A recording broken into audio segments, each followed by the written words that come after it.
What's going on there, YouTube, and welcome back to another comic book video. Okay, so we are going to do a full story video.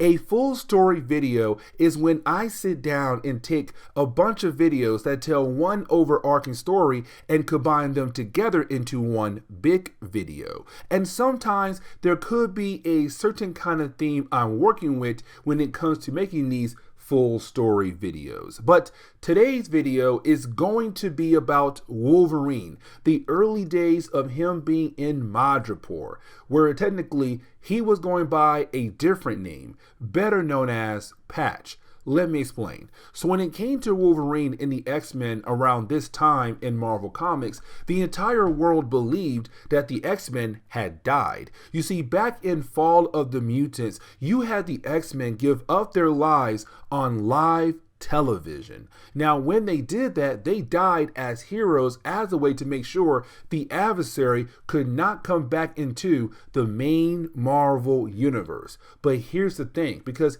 even though the world believed that the X-Men had died at that moment, no one knew that the X-Men were brought back to life by Lady Roma. Now, when it came to the X-Men, they felt like this was perfect. The entire world believed that they were dead, and so meaning they could work in the shadows and go after their different enemies. And so when it came to Wolverine, he would sometimes go over to Madripoor, but to make sure the world does not figure out that Wolverine was still alive, you didn't have Wolverine go by a different name. And of course, he called himself Patch. And here are some stories of him pretending to be a completely different person until you had all his friends realize that Patch is Wolverine. But here you go.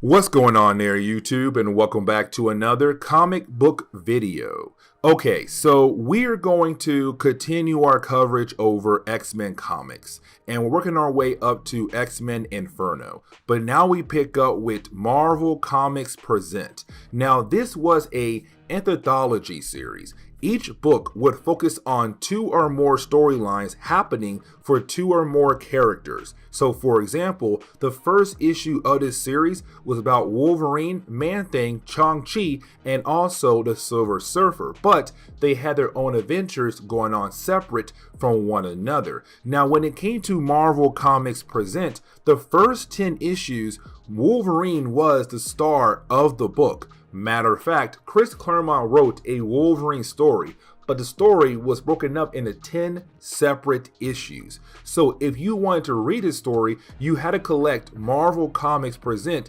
issues number 1 through 10, or just go out there and find the trade that has all 10 issues put together into one nice little book so that you are able to read this and get the full story. And so as we get into today's storyline, we pick up with Wolverine in Madripoor. Now, Madripoor is a very interesting country in the world of Marvel Comics. And the reason why I'm saying that, because if you go there, you are almost allowed to do almost anything there and get away with it. There's no laws there. And so it's just free game. Now, when it comes to Wolverine, he went there for a special reason. But when we do pick up with Wolverine, he just arrived at a certain bar. Now, when Wolverine walked into the bar, he realized the shop owner, or the bar owner, sorry, is getting beat up by a group of thugs. Now, when it comes to Wolverine, he's not scared of these thugs at all. Now, when it comes to the bar owner, his name is O'Donnell, and he will play a very important role in this storyline. But either way, when it comes to the group of thugs, they do warn Wolverine to get the heck out of there because they believe they should be able to handle him. Wolverine is not leaving, and you have Wolverine just go ahead and beat down on the thugs like it was nothing. Now, they do take a hostage, and they do tell Wolverine if he does take another move, the hostage is going to die. But Wolverine said, go ahead, shoot her. I'm telling you right now though, after you kill her, you're mine, and trust me, You do not want to be left alone with me.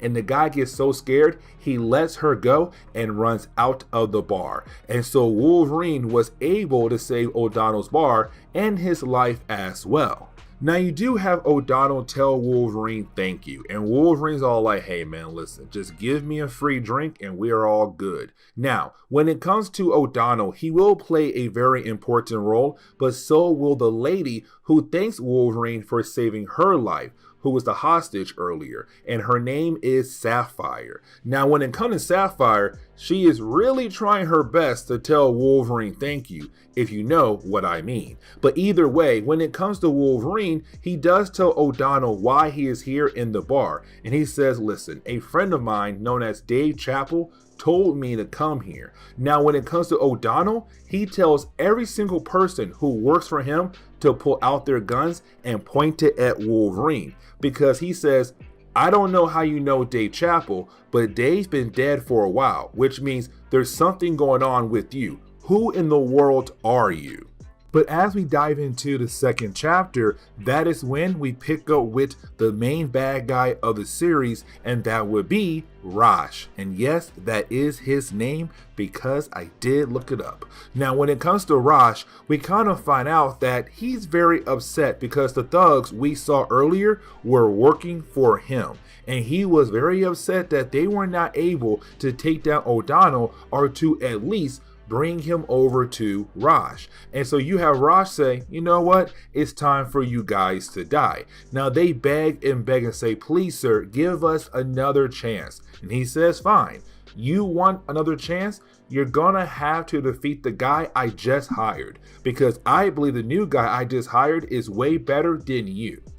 And that would be Razor Fist. Yes, you heard that right, Razor Fist. That is his name. Now, when it comes to Razor Fist, well, he first appeared in Master of Kung Fu number 105, where he was supposed to be a new enemy for Chang-Chi, but this is Marvel just moving him around for other characters to fight against him. Now, he was just hired by Raj to go after O'Donnell, but either way, the thugs earlier who were just begging for their lives for another chance, they have to take down Razor Fist. And let me tell you right now, they do not take him down at all. He takes them down. Matter of fact, he kills them just like that to move on with his day.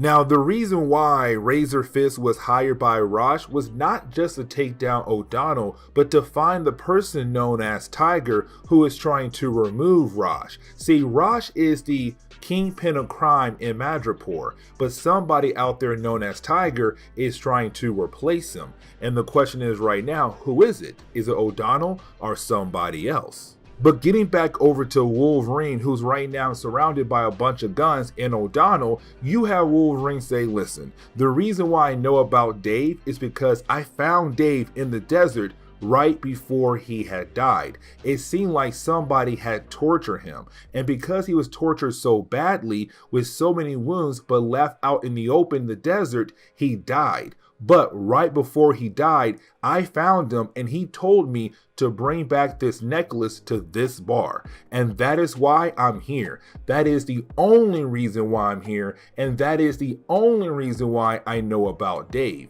Now, at first, when it comes to O'Donnell, he doesn't want to trust Wolverine. He believes that Wolverine could possibly still be a bad person. But after a while, he realized that, you know what? Wolverine is most likely good, so I'll let him go.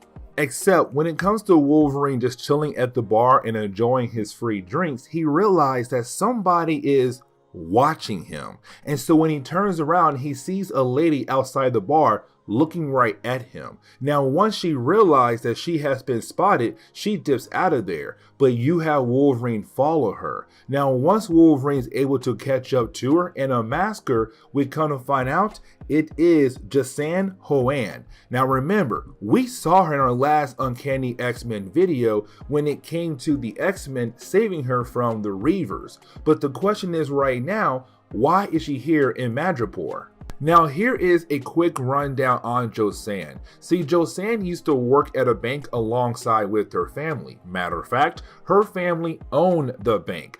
but the bank was attacked by a group of characters better known as the Reavers. Now, when it came to the Reavers, they wrecked the bank, stole from the bank, and also killed off most of her family. Now, they took her as a hostage, and the reason why? Because they realized that she was a great financial advisor. They wanted her help when it came to their finances. Now, also, when it comes to the Reavers, they're half human, half cyborgs. And so when they had kidnapped Josanne, their goal was to also turn her into a Reaver as well until the X-Men were able to save her. Now, right after the X-Men were able to take down most of the Reavers, the X-Men ran into a problem. Because remember, right now, the entire world believes that the X-Men are dead, and the X-Men are working from the shadows. And the problem they had was they just took down the Reavers. If they put the Reavers in jail, well, the Reavers could tell the secret of the X-Men, saying, hey, they're not dead, they are alive. They were the ones who had stopped us. And so you had Lady Roma come in and use the Siege of Perilous as a way to restart the lives of the Reavers, to make them forget about becoming Reavers, but to also forget about the X-Men. Now, when it came to Josanne, she was supposed to walk through the same Siege Perilous as well, but she did not. Instead, you had Lady Roma just send her back to the bank, but were left to believe that she had possibly forgot about the X-Men completely, because when we jump back into the present day, when it comes to Wolverine realizing who it is, she does not remember Wolverine at all. And you have the two characters begin to fight one another to the point where she is actually able to take down Wolverine and get away. Now, while you have Wolverine trying to get back up after being taken down by Josanne, he's then confronted by Sapphire. Now, Sapphire's full name is Sapphire Styx, but I'm just going to call her Sapphire for the entire video. Now, this is where we learn that Sapphire is actually a mutant. She has the ability to absorb other people's life energy. Now, on top of that, when she does that, it kind of gives her the ability to live a tad bit longer. Now, we also kind of find out that Sapphire is really a villain. She's working alongside with Razor Fist, which means that she is working for no other than Roche, which also means that she's trying to help Roche bring down O'Donnell. Either way, when it comes to Sapphire, because she was able to go in for a kiss for Wolverine, she was also able to take a full amount of his energy, which then leads into Wolverine passing out and now being taken as a hostage. Now, as we dive into the fourth chapter, we do pick up with Wolverine waking up in a dungeon but being bound by some chains. Now, that is when he realized that Sapphire is a villain, but she's also working alongside with Razor Fist, but they are working for a character known as Raj. Now, this is the first time that Wolverine is meeting Raj. Now, you have Raj tell Wolverine, hey man, listen, the reason why I grabbed you because I got word that you were a close friend of Dave Chappell. Now, we also kind of find out that Raj was the one who had tortured Dave, which we already know Dave died by his injuries in the middle of the desert. But when it comes to Raj, he said, the reason why I grabbed Dave because I got word that he was working for the Tiger, this person who is trying to replace me as the kingpin of crime in this area. And I couldn't have that. But unfortunately, when I was torturing Dave, he could not tell me anything I wanted to hear. But then you appeared, and I heard that you are a close friend of Dave, or you met Dave. And so I'm wondering if there a possibility that you may have information that I want to hear. Now, when it comes to Wolverine, he's trying his best to not say anything at all. But then you have Raj say, oh no, you are going to talk because the fourth member on my team, the Inquisitor, will have you saying everything I want to hear from your mouth when he's done torturing you. So Inquisitor, go ahead and begin to torture him. But getting back over to the bar, we do pick up with O'Donnell having a drink, or really just having a meeting with Joseon. So now we know that these two characters know each other. Now here's the thing. O'Donnell is telling Joseon that Wolverine was captured by Roche. Now once she hears that, she's kind of like, okay, you know what? I should go out of my way to save his life. Now O'Donnell, he's saying don't do that at all. And matter of fact, Wolverine does not know anything at all that could ruin our entire operation. So we should be okay. But when it comes to Joseon, she's saying no, I should go save him because I didn't save Dave. And now Wolverine got captured and I feel like it's my fault. But getting back over to the dungeon, we kind of find out that Wolverine has not said anything at all, but he has been tortured for a while now. And when it comes to Raj, he said, you know what? Let's go ahead and take a break for right now. We'll let him kind of regather his strength, and then we'll come back down here and continue to torture him, and hopefully we'll get more information out of him. Now, as soon as they leave the dungeon, you have Wolverine being able to use his claws to break out of the chains and begin the process of trying to escape. But the problem is Wolverine still has not fully recovered, and so while he is trying to escape, he runs into Razor Fist, somebody who's not even tired at all, not even injured at all. And so right off the bat, it's not going to be a fair battle for our hero. And so while you have the two characters fighting against each other, Razor Fist wins by stabbing Wolverine over and over again. And his body has not healed up from the previous injuries when it came to him being tortured. And so after he got stabbed and collapsed on the ground, you then have Razor Fist kick Wolverine in the river, and then he falls down a waterfall.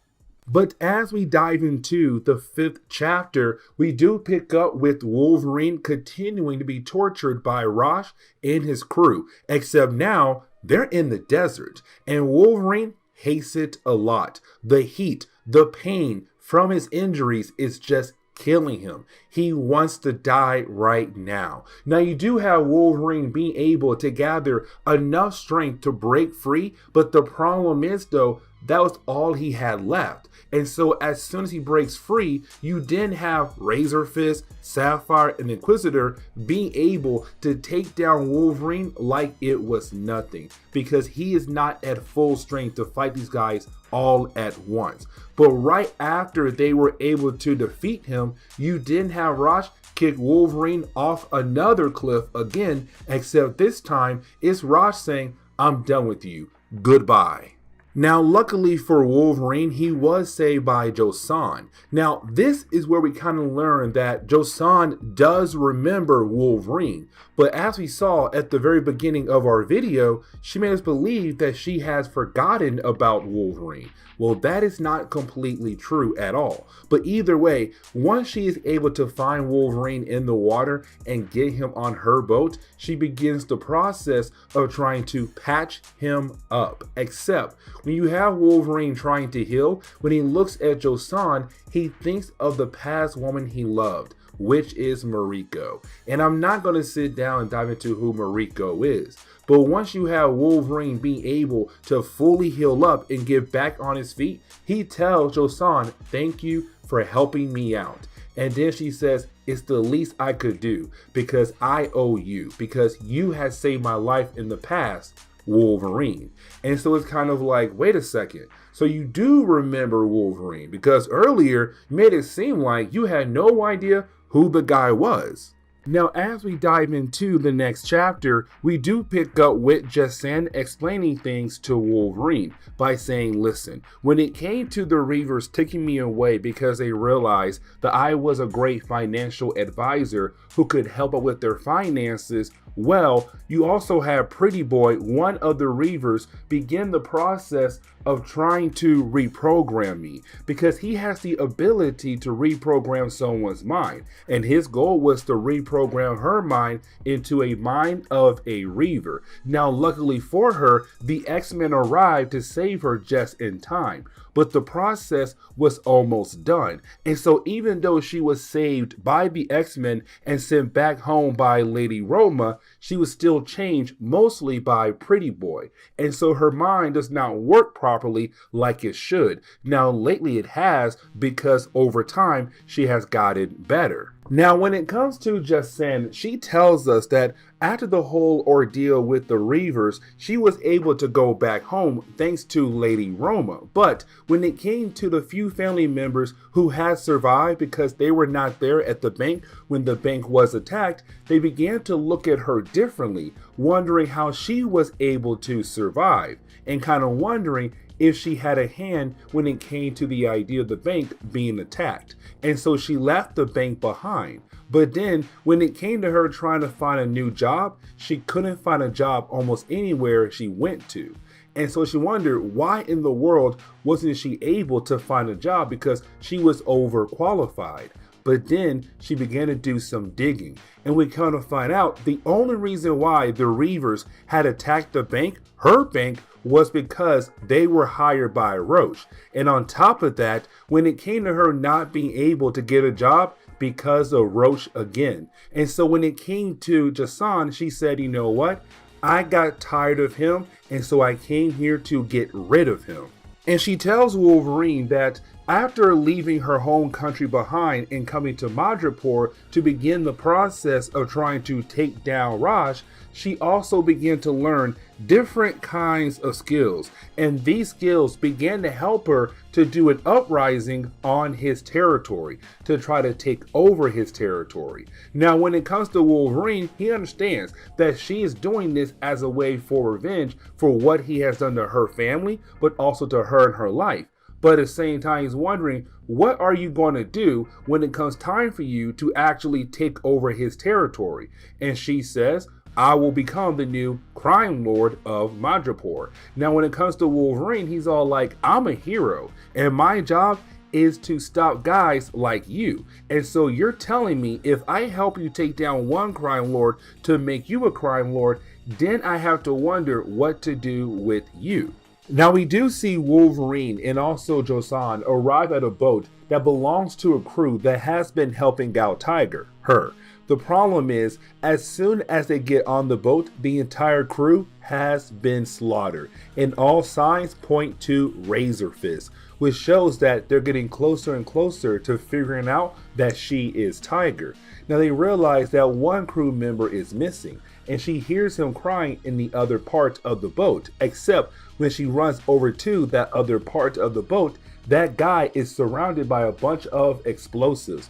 And right when she opens up the door, the entire boat explodes. Now, as we dive into the 7th chapter, we learn that Wolverine was able to save Tiger's life at the very last second. And so when the boat exploded, they both fell into the water to survive the attack. Now, when it comes to Wolverine, he does pull her out of the water and explain to her that this is now Rosh coming after you full force. He may not know who you are, but anybody who has connection to you are now going to be targets. And this right here was just the first example. And so when it comes to Tiger, she realized that Wolverine is right. And she also realized what she has to do next, which is finally bring down Raj. And really, Wolverine is right, because any other businesses out there who have allied themselves with Tiger are now being attacked by the forces of Raj. And luckily for those businesses, Wolverine and Jason arrived just in time to help protect them. Now, once you have our two heroes being able to take down a few thugs, they begin to question one of them to figure out what in the world is going on. And we kind of find out that Raj believes that he has finally caught Tiger, because he believes that O'Donnell is Tiger. And so with them having O'Donnell and believing that he is Tiger, it's Raj saying, okay, go out there and find anybody who had allied themselves with Tiger. If you find them, kill them off. Now you do have Jason and also Wolverine inform the thugs that their boss got the wrong guy. That O'Donnell is not Tiger, she is. And so now our two heroes say, you know what? It is finally time to get rid of him. It's finally time for the final battle. Now, when we jump back over to Raj and his crew, they are torturing O'Donnell. Now, you would believe that he would go ahead and kill off O'Donnell because he believes that O'Donnell is Tiger, but he doesn't do that. Instead, he says, you know what? I am going to torture you for a very long time. And the reason why? Because you have been trying to ruin me for a very long time. And so every single moment, every single day where you were out there trying to bring me now is now coming back at you in a full-on torture session. I wish you the best of luck. But Raj really believes that O'Donnell is Tiger, the person who was trying to bring him down. And so as we dive into the 8th chapter, we do pick up with Wolverine and also Jason both breaking into the compound together, really separate because you have Wolverine coming in the front while she comes in the back. But either way, you do have our two heroes being able to break into the compound together to finally bring down Raj. Now, I really like this a lot because it really shows how experienced Wolverine is, because he is able to sneak in very easily, but once he is caught, he is still able to overcome different kinds of obstacles. Now, when it comes to our heroes, at first it may seem like everything's going smoothly until you have Jason being able to find O'Donnell. Except when she does find O'Donnell, well, she is caught by the Inquisitor, and so now she has to deal with him. And when it comes to Wolverine, well, he is caught by Razorfist. So now our two heroes have to fight two members of Raj's crew. Now, the next chapter is really more of our two heroes fighting against both Razorfist and Inquisitor. You also have Sapphire beginning to attack Jason. Now, when it comes to this battle, you do have our two heroes winning the battle. Really, when it comes to Jason, she's able to take out Sapphire by just burning her face. And Sapphire is so concerned about losing her image, she basically runs off, and the Inquisitor goes with her. Now, when it comes to Wolverine and also Razorfist, that battle right there is pretty amazing. And it does end with Wolverine being able to defeat Razorfist. Now, we're left to believe that Razorfist dies right here because Wolverine does stab him, but it's comics. So we already know that Razorfist will come back down the road in later books and other titles. But either way, now it's time for Wolverine and Jason to deal with the one person they came here to get, which is Raj. Now, the final chapter is really more of Wolverine being able to find O'Donnell first, not Raj. Now, when it comes to Wolverine, he's wondering where in the world is Tiger, because he told her to get O'Donnell and get the heck out of there. O'Donnell tells Wolverine, hey, she found me, she took care of two members of his crew, but then she went after him. Either way, you have Wolverine say, you know what? Let me go ahead and get you out of here. Except as soon as they walk outside, they are ambushed by Raj and a shotgun. Now, the shotgun does hit Wolverine, saving O'Donnell's life, but Wolverine is down for the count for now. And so then, luckily for the two heroes, you have Jason appear and being able to kill off Raj. Now, when it comes to O'Donnell and Tiger, they believe that Wolverine is dead, not knowing that he has a healing factor. And so they just go on with their lives. They believe that Wolverine is dead, and you have Tiger now begin the process of taking over the territory of Raj. Now, after some time has passed by, we do pick up with Wolverine going right back over to Tiger to show that he is alive and well. Now, she is surprised, but now she's wondering what is Wolverine going to do now? Because he told her earlier, hey, listen, I'll help you get rid of Raj, but I'm telling you right now, if you cross the line as a new crime lord, I am going to take you down as well. And so he's telling her that he is going to stay for a while here in Madripoor to watch over her, to make sure that she does not do anything wrong or cross the lines that he feels like are bad lines to cross. Now, when it comes to Tiger, she's all like, okay, fine. To me, you're kind of like my own personal guardian angel. That is great. But you have Wolverine say, hey, while I'm here in Madripoor, you must call me Patch. This was the first time that Wolverine began to call himself Patch in the world of Marvel Comics. Either way, once he does tell her that, she does say, listen, you won my heart, maybe you can win my soul as well. And they kiss. So now this established a relationship between these two characters. But this is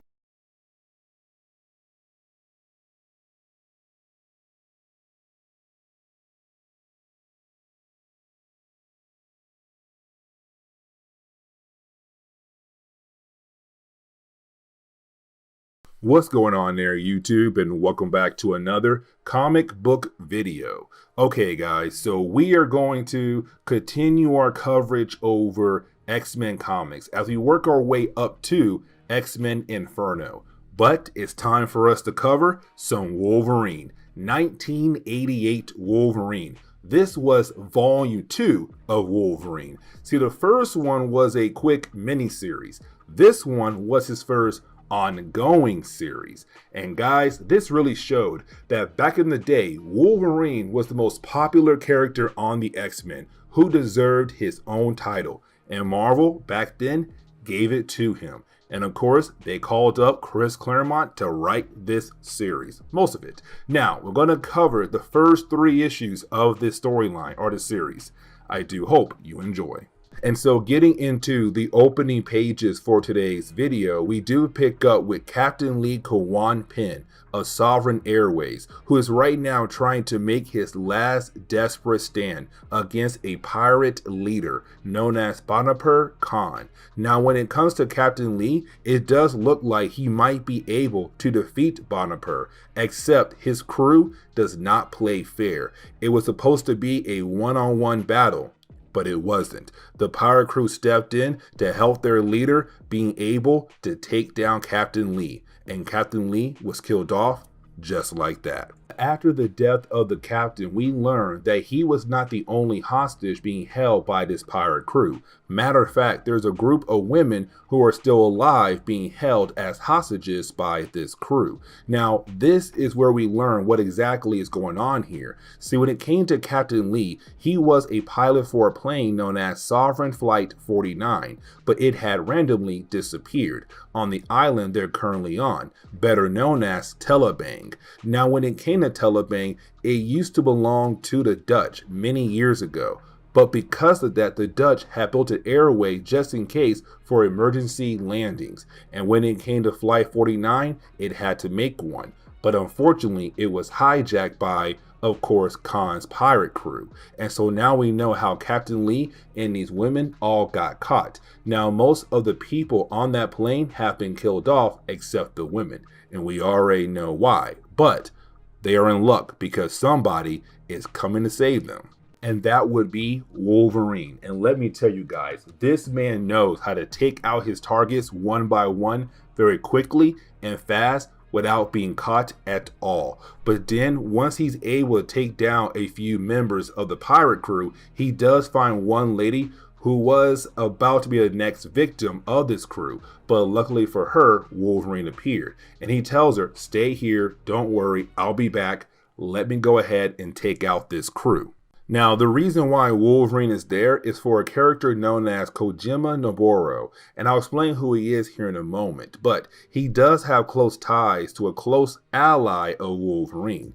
But as soon as Wolverine finds Noboro, he comes to find out that he's on the verge of dying because this pirate crew has done a number on him. But Wolverine is then caught by the actual pirate crew, and they believe they should be able to handle just one guy, but they have no idea who they are going up against. Now, when it comes to Wolverine, let me tell y'all, this man, he has no fear at all because he begins to cut up every single one of these pirates like it is nothing. Now, here's the thing. If Wolverine was just a regular guy, then yeah, he'd been dropped so easily, but because of his healing factor, he's able to take all the bullets they're throwing at him and still continue on and cut every single one of them down. Now, when it comes to their leader, Khan, he tries his best to get away. He realized there's no way he'll be able to take down Wolverine. Matter of fact, he even takes a hostage. But here's the problem though. Wolverine tells him that hostage is protecting you, but I'm telling you right now, if you kill her, there's nothing left to protect you. Meaning that, yeah, go ahead and kill her. I'm still coming after you no matter what. Now, while you had Khan being distracted, another member of the air crew was hiding in his boat. She comes out with a gun, bam, he's dead. And so now the entire crew has been killed off. Wolverine was able to save the last few survivors of Flight 49. But again, why is Wolverine here for? Why did he come all the way here for Kojima? Now we come to find out that Kojima belongs to a clan back in Japan. That clan would be the Yoshida clan. Now, the Yoshida clan is very important when it comes to the history of Wolverine. Let me explain. The clan belongs to an ex-lover of Wolverine, and that would be Mariko. Now, she was not the original leader of the clan.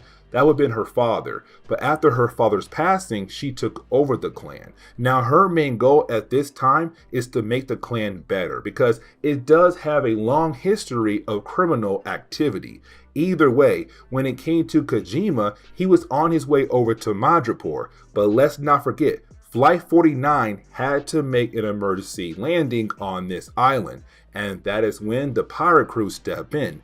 But we come to find out this pirate crew was actually hired by a cult, the cult of the Black Blade. See, when it comes to our friend here, he was on his way over to Madripoor to meet up with somebody who may or may not have the Muramasa blade. And when it comes to the cult of the Black Blade, they're also looking for the blade as well. And so when Flight 49 had to land on this island, they hired the pirate crew to attack Kojima to hopefully see if he has it. Of course, he does not, but somebody else does. And most likely the people that he was supposed to meet in Madripoor. And so now is Wolverine saying, okay, I have to head over there to find that person who may have the blade and hopefully protect them from the Black Blade. Got it? Let's go now. Now we do jump over to Madripoor Airport, and when we do, we pick up with Lindsay McCabe. Now Lindsay first appeared in Spider-Woman number 14. Matter of fact, her and Jessica Drew, the first Spider-Woman, are very close friends with one another. Now we come to find out she was the person that Kojima was supposed to meet. Now, Wolverine knows her, and the only reason why, because there was a short period of time where the X-Men had to stay in San Francisco, where the X-Men met Lindsay and Jessica. Now, here's the thing, though. Wolverine cannot just walk up to her and say, hey, it's me, Wolverine. And the reason why? Because the entire world believes that the X-Men are dead. Let me explain. So when it came to Fall of the Mutants, the X-Men had to give up their lives to keep the adversary out of their reality. And when they did that, well, it was on live television. And so the entire world believes that the X-Men are dead. But in reality, they are not. Because right after they had gave up their lives, Lady Roma came around and said, no, you do not have to give up your lives. And she brought them right back to life. But to the world, the X-Men are still dead. Now, when it comes to Lindsay, she has no idea what is going on. She has no idea that she's currently being watched by a few members of the cult. Now, luckily for her, Wolverine is there as well. And so while she's leaving the airport, there are a few members of the cult trying to follow her, but Wolverine stops them. Now, when she does arrive at the hotel, well, when she walks into her room, there are more members of the cult who try to ambush her. Now, luckily for her, Wolverine was there once again to save the day. Now, after he's able to take down the thugs, she's wondering what in the world is going on. She's wondering who in the world this guy is, not knowing it is Wolverine. Now, you do have Logan tell her, hey, Kojima sent me, but I'm telling you, he is dead. But she says that's impossible because I just talked to him a week ago. And Wolverine said that is impossible because I just saw his dead body, which means whoever talked to you was not Kojima. Now she begins to freak out. And the reason why? Because her best friend, Jessica Drew, is about to meet with somebody who claims to be Kojima. And that tells Wolverine, uh-oh, we got a problem. We have to find her right now. Now, as we dive into the second chapter of this book, we do get into a very funny scene. Let me explain. So you do have Wolverine and also Lindsay go to Lowtown. Lowtown is the rougher area of Madripoor. The entire country is rough, but Lowtown, is a whole lot worse. Now, when they do arrive at the bar, Lindsay walks in first. Now, when Lindsay walks in, everyone is looking at her kind of like, why in the world are you here? We can already tell that you do not belong at a bar like this. And matter of fact, some of the guys seem like they're about to make a move on her until Wolverine walks in. And he says, back off. Now, when it comes to Wolverine, like I said earlier, along with the rest of the X-Men, he's presumed dead across the world. And so when he walks in, he's not known as Wolverine, he's known as Patch. Now, with that being said, though, you do have our two characters go over to the bar, where Wolverine is well known by the bartender as well, where she comes over and hands Wolverine his good old drink. Now, when it comes to Lindsay, she also wants what he has. Now, Wolverine believes that she can't handle the drink that he gets. And so he said, you know what? Amuse me. Now, at first, when she does take a sip of the drink, it does seem like she's not able to take it, but then she bounced right back up. I don't know why I find that funny, because the opening page of the second chapter is really more just Wolverine and Lindsay just, drinking and bonding and having a good time. Either way, they both remember why they came to this bar, to look for Jessica. But apparently, she's not here, and she was supposed to be here to meet somebody. Now, you do have Wolverine say, you know what, Lindsay, I want you to stay here with my friend, the bartender.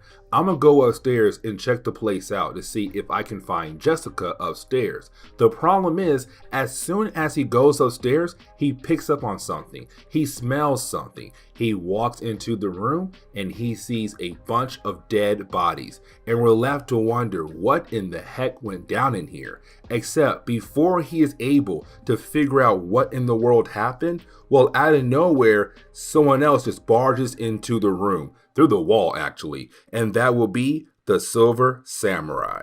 Now, when it comes to Wolverine, he knows the Silver Samurai very well. But at this point in Marvel Comics, they have fought a good few times. But either way, Wolverine does not know why in the world he's here right now looking for the Muramasa blade. And so when it comes to Wolverine, he knows he has to go ahead and take this man down. But here comes the problem, though. He can't fight him like he usually does with his claws, because again, the entire world believes that Wolverine is dead. And so Wolverine has to fight differently. Now that's the problem, because when it comes to the Silver Samurai, he's also a mutant. He has the ability to transfer energy into his blade. And when he does that, that means he is able to cut down almost anything in his path. But while you have the two characters fighting against each other, well, out of nowhere, a third character pops up. And it's Jessica Drew. But here's the problem, though. It seems like she's currently being possessed by the Muramasa blade. And so now with her being possessed, she has gone crazy, and now she has begun the process of trying to attack Wolverine and also the Silver Samurai. Now, while you have Jessica fighting against Silver Samurai and Wolverine, you have Silver Samurai share a small piece of information that kind of explains the Muramasa blade, also known as the Black Blade, by saying, listen, if you want to save her life, the only way to save her is to kill her. Because here's the thing. Whoever picks up the blade, they are automatically possessed by it. And so the only way to free her is to kill her. Now, when it comes to Wolverine, at first, he's not down with that idea. But as the fight goes on, he begins to realize that may be the only solution, to go ahead and kill her. But the problem is, he cannot use his claws, because to the entire world, he is dead. Now, once he is thrown into a different part of the bar, that is when he comes up with his own game plan to use his claws on the bar to bring the entire building down, because he knows then she'll run away somewhere else, hopefully somewhere more private, because then he'll be able to go after her, fight against her, and then kill her, and then get the blade back. Now, while you have Wolverine following after Jessica, you have Lindsay trying to help out the Silver Samurai. Now, here's the thing, because while she's doing that, she tells us that this is not her first time seeing him. Matter of fact, the first time these two characters met was back in Spider-Woman number 42, 43, and 44, where you had the Silver Samurai and Viper trying to kill her and also Jessica off. Now, luckily, they survive, but this is her now saying, I should get my revenge against you, because when the building did collapse, it did fall on top of Silver Samurai. He really can't move. She can go in for the final kill, but she realized that she is a better person. And so instead of killing him, she helps him out. Now, here's the thing. You have the two agree to help each other for two different reasons. One, he wants the blade, and two, she wants her friend back, Jessica. And so with those two different reasons, they agreed to work together, and now they're also following her to hopefully save her. Now, once you have Wolverine being able to catch up with Jessica, well, he realized that the last time he heard about her is completely wrong, because the last time he heard about her, someone told him, hey, she no longer has her powers. But we saw her just a moment ago clinging to walls, jumping off walls, throwing folks like it's nothing. And so to Wolverine, he's all like, I think that information is completely wrong right now. But either way, once he's able to catch up to her, they begin to fight against one another. Now, while you have the two characters fighting against each other, Wolverine is able to get the blade away from her. But the only reason why, because he was able to fight like his old self. Because there are no innocent people nearby who could say, oh, that's Wolverine. And so he has the ability to fight like his old self, where he was able to get the blade. Except right after he grabs the blade is no longer connected to Jessica. It's now connected to Wolverine, to the point where it actually takes over Wolverine's mind and body and saying, you are now my next host. And so when Silver Samurai and also Lindsay finally arrive at that location, well, they see Wolverine holding on to Jessica, but she's passed out, and he's over here screaming, saying that he's now the new host for the Black Blade. And so as we dive into the third chapter, we do pick up with Wolverine right now talking crazy about the idea of now being the new host for the Black Blade. Now, when it comes to the Silver Samurai and Lindsay, they're wondering what the heck can they do here? Now, they want to run into the building and stop Wolverine, but they can't do that because the building is on fire. Now, Wolverine is able to leave, but here's the thing, he takes Jessica with her, and our two heroes, once again, they can't follow him because the building is on fire.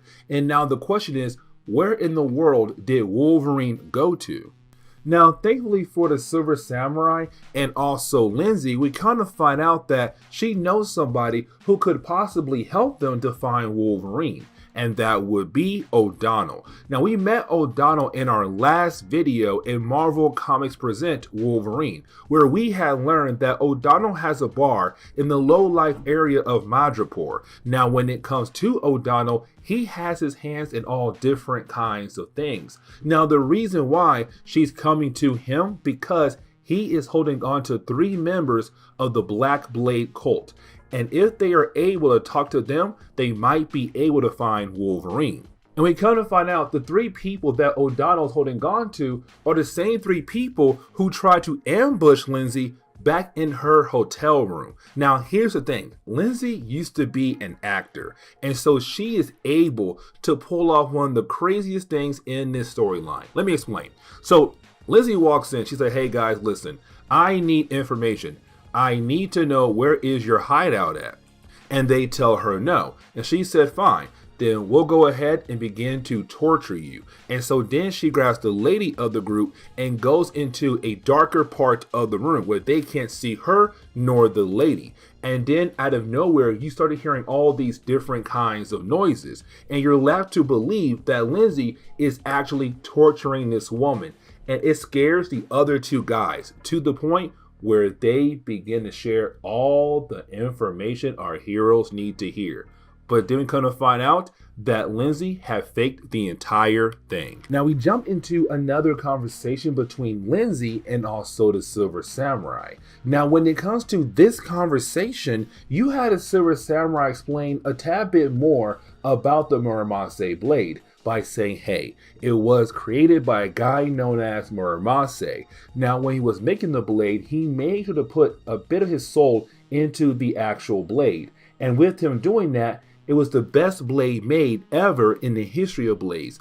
No one before him was able to do something like that. And that's all we get about the Muramasa blade. Now, when it comes to the samurai, you do have him, Lindsay, and O'Donnell getting ready to head out to the cult's hideout because Wolverine is most likely there. And the rest of the story is really more of our heroes being able to find the hideout of the Black Blade cult. Now, once they do find the hideout, they have to hurry. And the reason why? Because Wolverine is about to sacrifice Jessica Drew. Now, here is the reason why he is going to sacrifice her for. Because once he does it, is going to complete the bond between Wolverine and the Blade.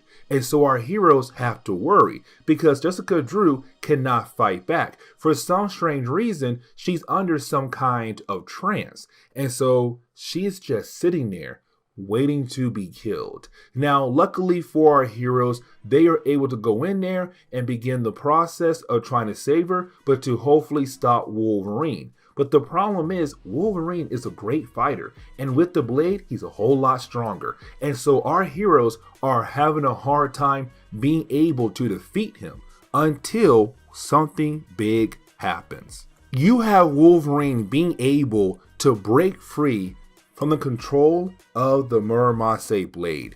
And once he's able to do that, he is able to get rid of the blade. And so this could lead into a happy ending. The Black Blade cult has been stopped. Muramasa blade can now go over to the Silver Samurai. And Wolverine is a free man. And oh yeah, Jessica, she's still alive.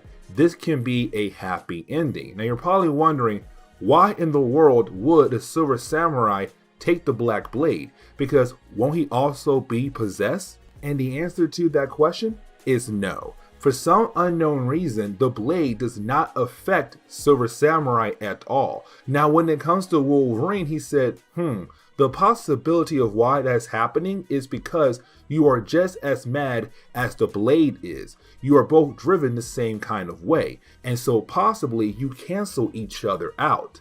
And that's really it. You have Silver Samurai being able to leave with the blade, and then Wolverine, Jessica, and Lizzie go their own way. And this is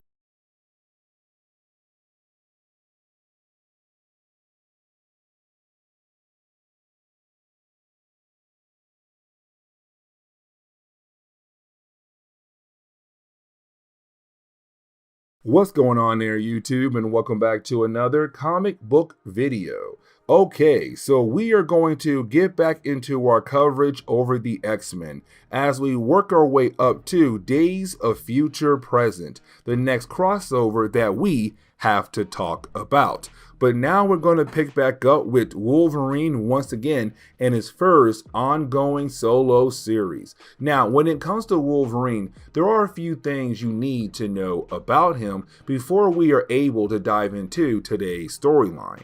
So around this time in Marvel Comics, the world believes that the X-Men are currently dead. Let me explain. So back in Fall of the Mutants, you had the X-Men give up their lives on live television to stop a particular bad guy known as the Adversary. And so the world believed the X-Men had died at that moment, not knowing that soon after the X-Men had given up their lives to stop the Adversary, they were brought back to life thanks to Lady Roma.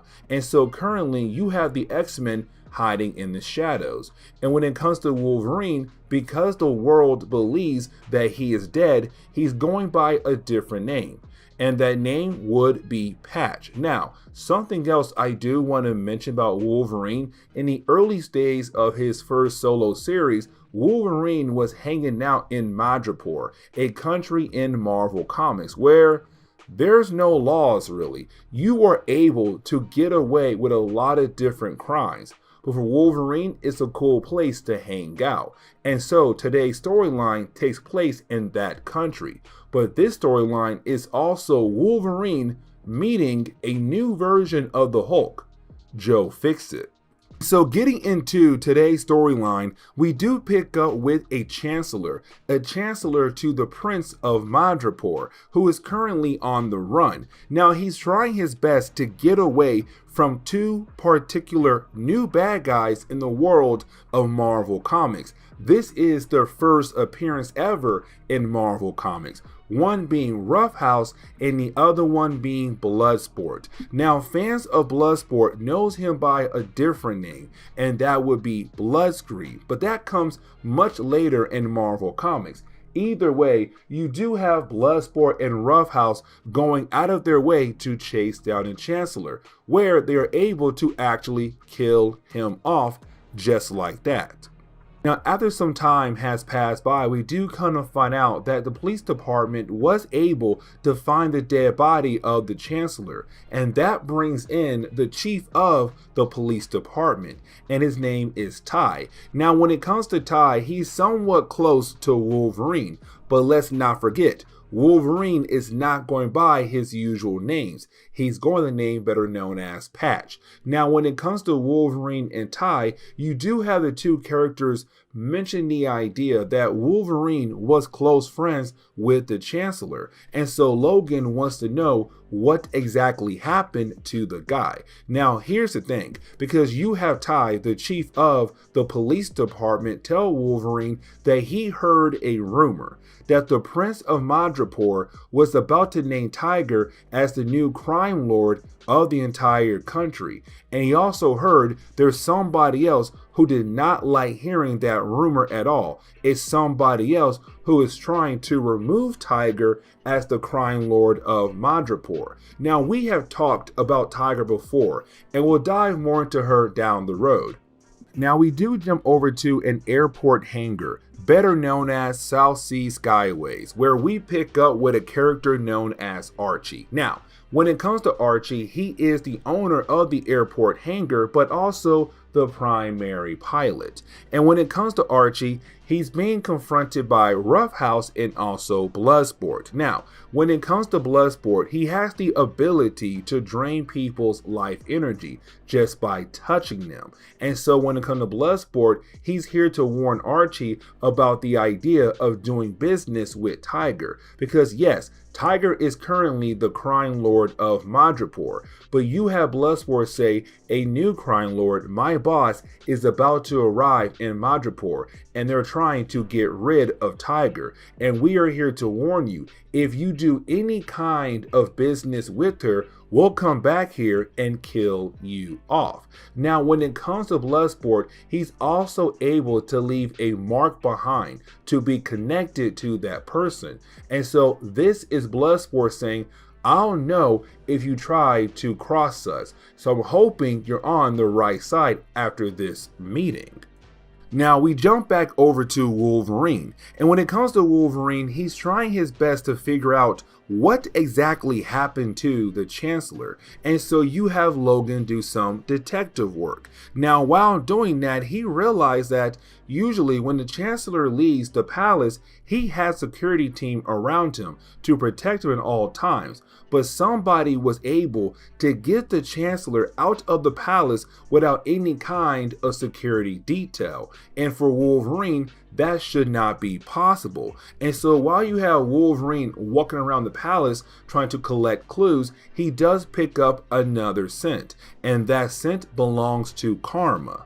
Now, when it comes to Karma, she was part of the New Mutants. She had the ability to possess other people, to make them do whatever she wanted them to do. Now, when it comes to Karma, though, the last time we saw her was back in the Mutant Massacre, when she went out of her way to find her missing brother and sister. But unfortunately, she couldn't find them. And so she left the team to go look for them, and we had no idea what exactly happened to her. Now we do. Apparently, she's now working for her uncle once again, General Wynn. Now, when it comes to the General, he's the new crime lord coming into Madripoor trying to get rid of Tiger. Now, when it comes to Wolverine, he's kind of wondering why in the world is Karma working for her evil uncle, because she worked so hard to get away from him, but she tells him it's none of her business.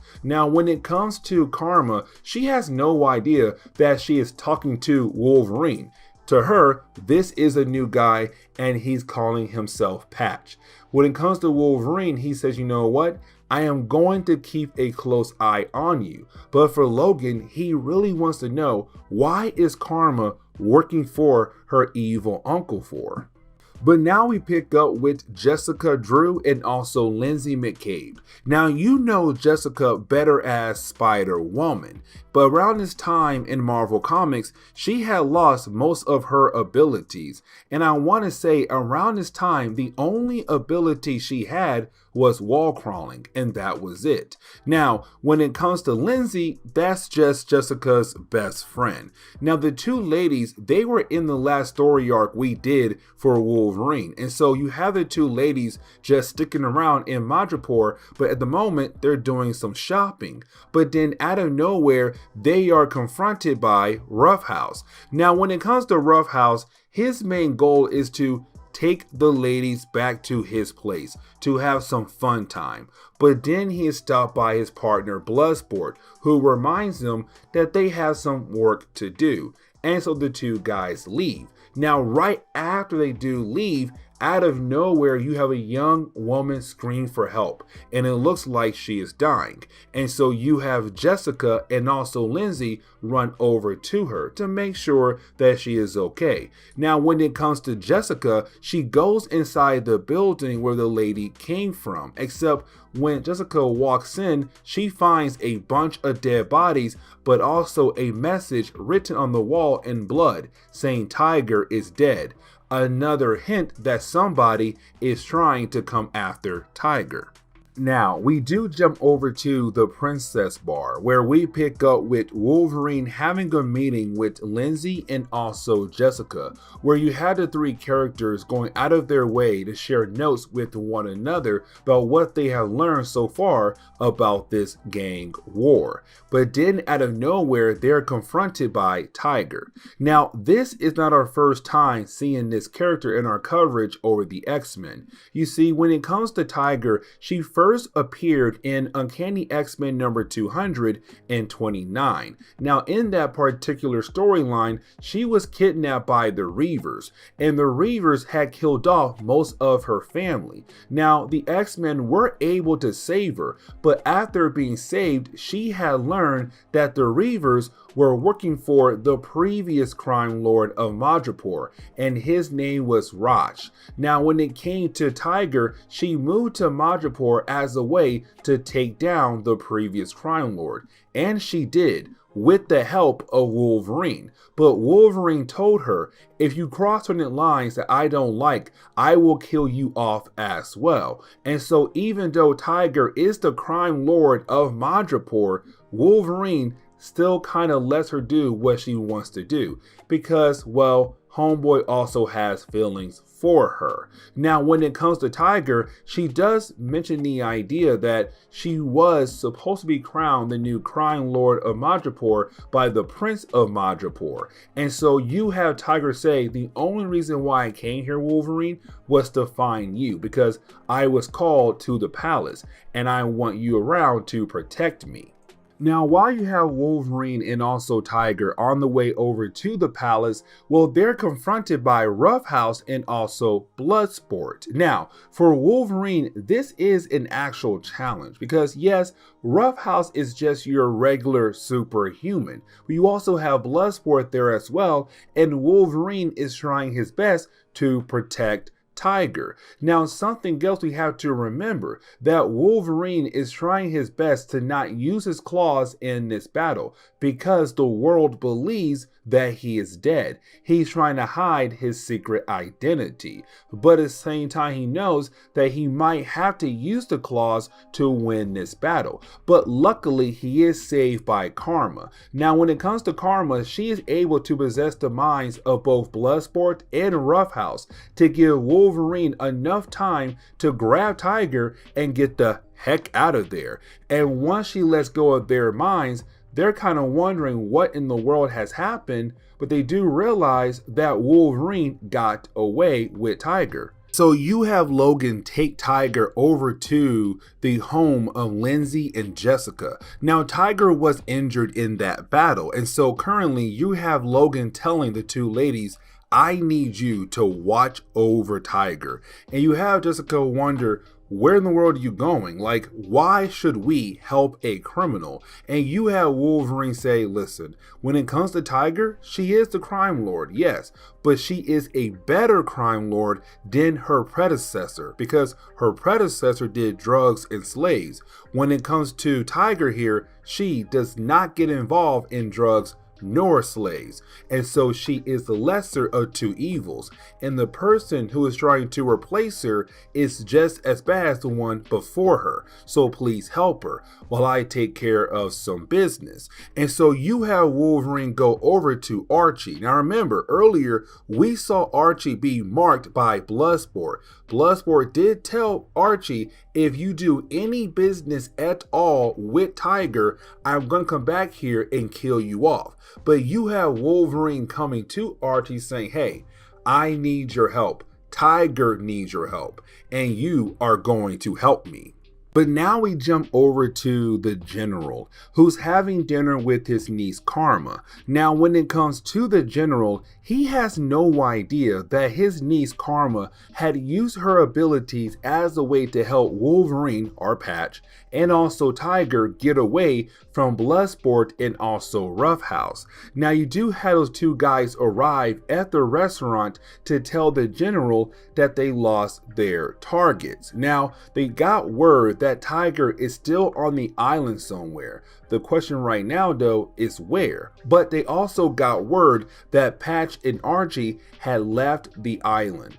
Now when it comes to the general, he's very happy about the idea that Patch and also Archie had left the island. But then he realized that, wait a second, what if they're going to the mainland to attack my compound where I produce the drugs that I'm planning on selling here in Madripoor that could make me the new crime lord of this island? That is a huge problem.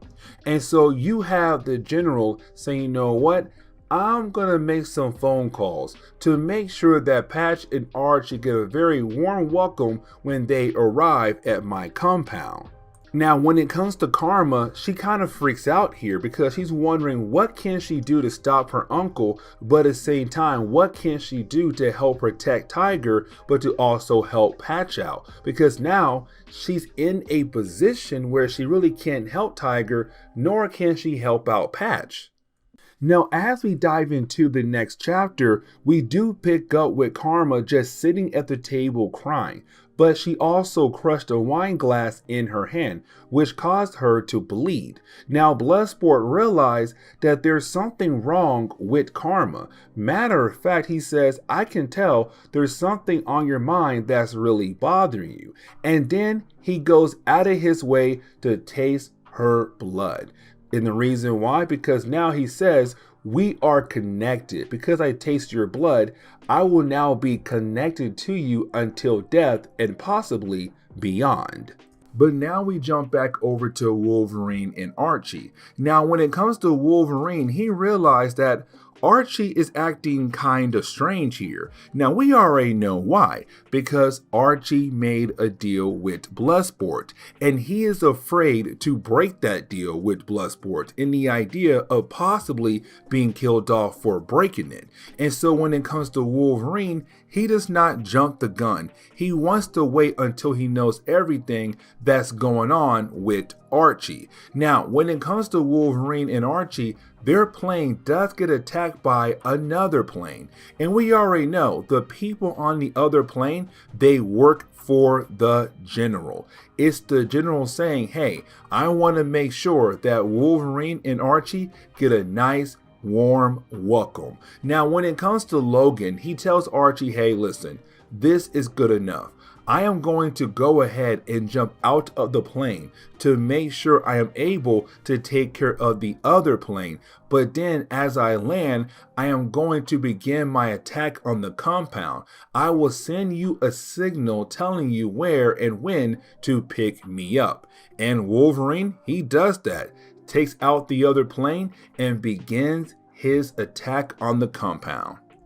Now, when it comes to Lindsay and also Jessica, they take Tiger over to one of Patch's safe houses, which is actually owned by another guy, a corporation, better known as Landau, Luckman, and Lake. Now, once you had the three ladies arrive at the safe house, they are confronted by a character known as Chang. Now, when it comes to Chang, he's going to die by the end of this chapter, but you have Chang tell the young ladies that this safe house is actually not safe, but he knows somewhere he could possibly hide them at. And so for the time being, they can stay there until he can possibly move them to a better location. But now we jump back over to Logan. Now, when it comes to Logan, he had landed near the compound, except the compound is now having different soldiers walk around the area to hopefully find him, but to also find anyone else who may survive that plane crash that Wolverine caused. Now, when it comes to the soldiers, they're better known as the Harriers, and the Harriers work for the general. But either way, there's two soldiers who are now searching the area, hoping to find Wolverine. But unfortunately, they can't, and they tell their boss, but their boss tells them, hey, keep looking. I want to make sure that he is dead. But as soon as they agree to do that, they are attacked from behind by Wolverine. But now we jump back over to the ladies. Now, when it comes to Jessica, she begins to walk around the safe house while waiting for Chang to find a better safe house. But she finds a picture, but the picture is from the 19th century. And there are two guys in that picture. One is Patch and the other one is Chang.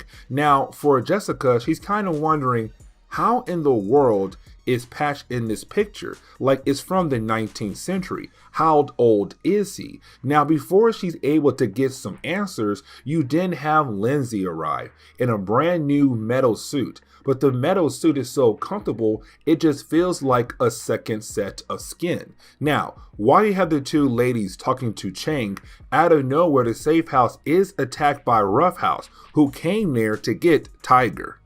Now, getting back over to Wolverine, you have Wolverine being able to actually attack the compound, but you also have Archie using his plane to also attack the compound as well.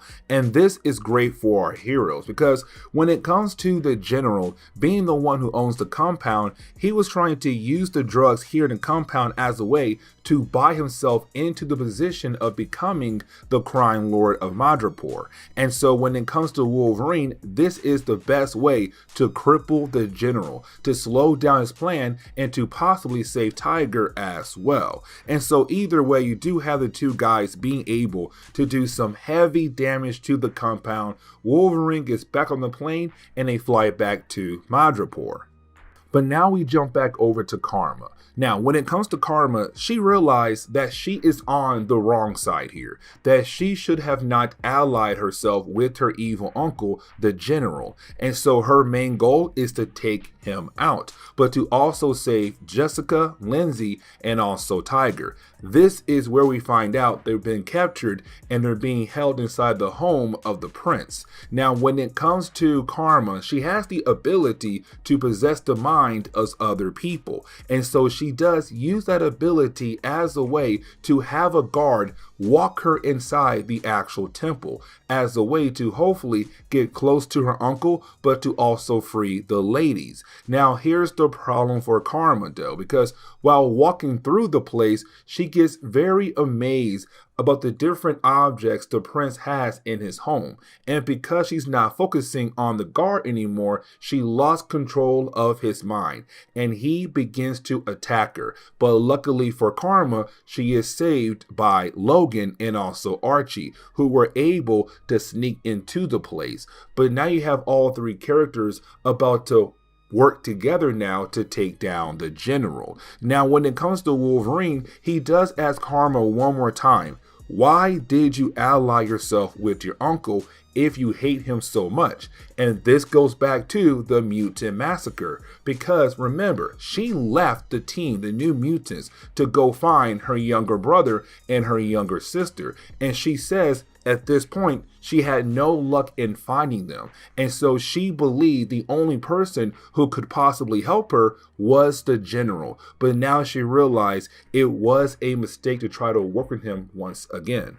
Now, getting back over to the general, we do use this as confirmation that he was able to capture Lindsay, Jessica, and also Tiger. Now, when it comes to Lindsay and Jessica, right now they have been put into slave clothes for the amusement for the general, but also Bloodsport and Roughhouse. Now, when it comes to the general, he wants to kill off Jessica and kill off Lindsay, but he can't for two reasons. One, because of Tiger. Because when it comes to Lindsay, Tiger was put inside the armor suit that she had found earlier. And the armor suit is unbreakable. No one is able to actual harm to the suit. And so it protects Tiger. And so because of that, the only person who knows how to break out Tiger out of that armor suit is Lindsay. And he tells her, if you don't help me, I'm going to kill you, and I'm also going to kill off Jessica as well. Now, luckily for the ladies, you do have our heroes arrive just in time to stop the general, but also Bloodsport and, of course, Roughhouse as well. But it does lead into a battle between the two sides. Now, while you have the two sides fighting against each other, you have the ladies being able to jump in to help out Logan and Archie fight against the general and his two guys. Now, after a few pages, it does lead into the moment where Wolverine is actually able to kill off the general, except he is ordered to stop because this is the home of the prince, and the only person who has the right to order the death of someone is the prince. And the person who had told Wolverine to stop before killing off the general was no other than the prince. The Prince of Madripoor has arrived. Prince Balran has arrived, and he tells Wolverine, no, you may not kill him at all. But now we have to jump over to Nevada. Now, when it comes to Nevada, we pick up with a character known as Mr. Fix-It. Now, when it comes to Fix-It, he is another persona of the Hulk. Let me explain. So when it came to Bruce Banner, when he first appeared in Marvel Comics, when he first had the ability to turn into the Hulk, he was a gray Hulk character. Except after a while, you have Marvel get rid of the gray Hulk because of inking issues and then brought in the Green Hulk. But many years later, they had reintroduced the Gray Hulk. Now, when it comes to Gray Hulk, he's better known as Joe Fix-It, a gangster Hulk. So Green Hulk is savage, but Gray Hulk here is just a gangster who works for a crime lord. Now, when it comes to Joe Fix-It, he is meeting up with another crime lord that has a certain problem. You see, this crime lord was about to work alongside with another one in Madripoor, but apparently recent news has this crime lord very worried about the idea of working with the other one, and so he wants Joe Fix-It to go investigate to see if the recent news he heard is actually true, and he is talking about no other than General Wynn. But getting back over to Wolverine and all his friends, they are surrounded by the prince and his guards. And when it comes to the prince, he wants to go ahead and kill off every single person who was part of that battle until he sees Lindsay. Now, when it comes to Lindsay, she was actually not a big time star in Hollywood, but she still was somewhat famous in Hollywood, to the point where when it comes to the prince, he's all like, oh my God, you're Lindsay McCabe. I I love your work. You are a great actress. Matter of fact, can I spend some quality alone time with you? Because I just want to talk to you about all the different movies that you have done over the years. And thanks to her being an actress, you have the prince say, you know what? Everyone else can live. Matter of fact, tell my guards to show you to your rooms. You are now my guest in my home. And he walks away with Lindsay. Now we have to jump back over to Joe Fixit. Now, when it comes to Joe Fixit, he's on his way over to the airport, and really, he's being driven there by his driver, Connie. Now, when it comes to Connie, she has to stop to get some gas, but unfortunately, she is confronted by a small biker gang. Now, when it comes to the leader of this game, he really tries his best to get with Connie, but she's not having it, and so she tries to fight back, but he does punch her right in the face, which is the biggest mistake he could do at this moment, because as soon as he punches Connie in the face, Joe Fixit sees it. He gets out of the car to teach the biker gang a big time lesson, saying, hey, you mess with the wrong guy. Like, you are a small gang. You cannot even go up against my boss and his gang. And so you have Joe Fixit beat down on the bikers and then makes them actually fix the paint job that they ruined on his limo. And he takes one of their bikes to continue his way over to the airport. But now we have to shift our focus back over to Logan. Now, when it comes to Logan, he goes out of his way to sneak around the palace to go have a conversation with Tiger. Now, when it comes to this conversation, it's really more of Logan telling her, listen, when it comes to the prince, he's going to offer you a deal where you are able to continue to be a crime lord in this country. I said a crime lord, not the main one, because remember, Wolverine told us earlier, when it came to Tiger, Tiger does not mess with drugs. She does not mess with slaves at all. Her whole entire operations runs in different other kind of rings. When it comes to the general, he does drugs, he does slaves. And so for the prince, he's kind of like, listen, if I just focus on Tiger, I'm losing a lot of money not being able to sell drugs and slaves. But if I'm able to have two crime lords who work well in different areas, then that means I won't lose any money at all. And so it's a way to let Tiger live, but at the same time, it keeps her in her organization around. It keeps her as a crime lord in this country. And so you have Logan tell her, you better take the deal. Now, when it comes to Tiger and also the general, they do agree to the terms, but they also go their separate ways. Now, when it comes to the prince, yes, he is happy to hear that you're going to have both parties try to work together. But at the same time, his main focus is Lindsay. He is all about Lindsay. He wants to know more about her. He wants to show her a room he has made just for her. This room is every single thing he collected that relates to all the movies that she has done over the years, all the different kinds of merchandises. And so you have the prince say, hey, I love your work and I want an autograph. Now, when it comes to Jessica, she's kind of wondering what they should do when it comes to the prince and his love for Lindsay, except when she turns around, Logan had disappeared.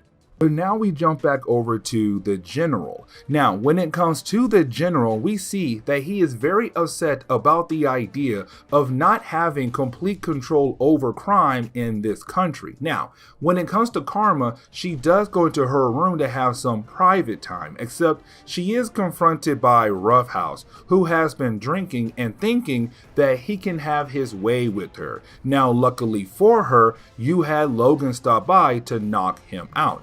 And then she does use her powers to make sure that he stays asleep. Now, when it comes to Karma, Logan wants to know, is she going to leave her uncle behind? But she says no. And the reason why, because again, he is the best option she has to find her missing brother and sister. But you also have her ask Logan for a favor because her uncle had a deal with another mobster back in America, and apparently they were working together to make sure that his whole entire plan actually works out.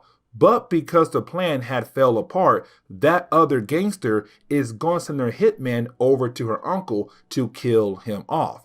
And she is talking about Joe Fixit. And so she's asking Logan to help protect her evil uncle. Now for Logan, it's right off the bat a no. But he realized that she is doing this so that she'll be able to find her missing brother and sister. And so he agrees to actually protect the general from this hitman, who again is Joe Fixit. And so you have Logan head over to the airport to wait for this supposed assassin. Now, once he does arrive, he does see Joe Fixit. Now, for Logan, he does not recognize Joe Fixit as the Hulk because the way Joe is dressed. But you do have Logan say, you know what? Let me stay back to learn more about this supposed assassin. Now, when it comes to Joe, he had a driver waiting for him to take him to his hotel room, except this driver is actually an assassin who was sent there by the general to kill off Joe Fixit. Now, Joe is able to easily handle this one assassin, but this assassin did not come alone. He came with a group of assassins. Now you do have Logan step in to help out Joe Fixit, and the two characters work together to take down all the assassins. Now when it comes to Joe, he realized that he no longer has a driver who can take him to his hotel room, and so he pays Logan to take him to his hotel, and Logan agrees as a way to learn more about this assassin. Now after a while, you have Joe get to bed to relax, to go to sleep, except when he does, he transforms back into Bruce Banner. And so when it comes to Logan, he realized that Joe Fixit is the Hulk, and he now knows that this job just got a whole lot more interesting.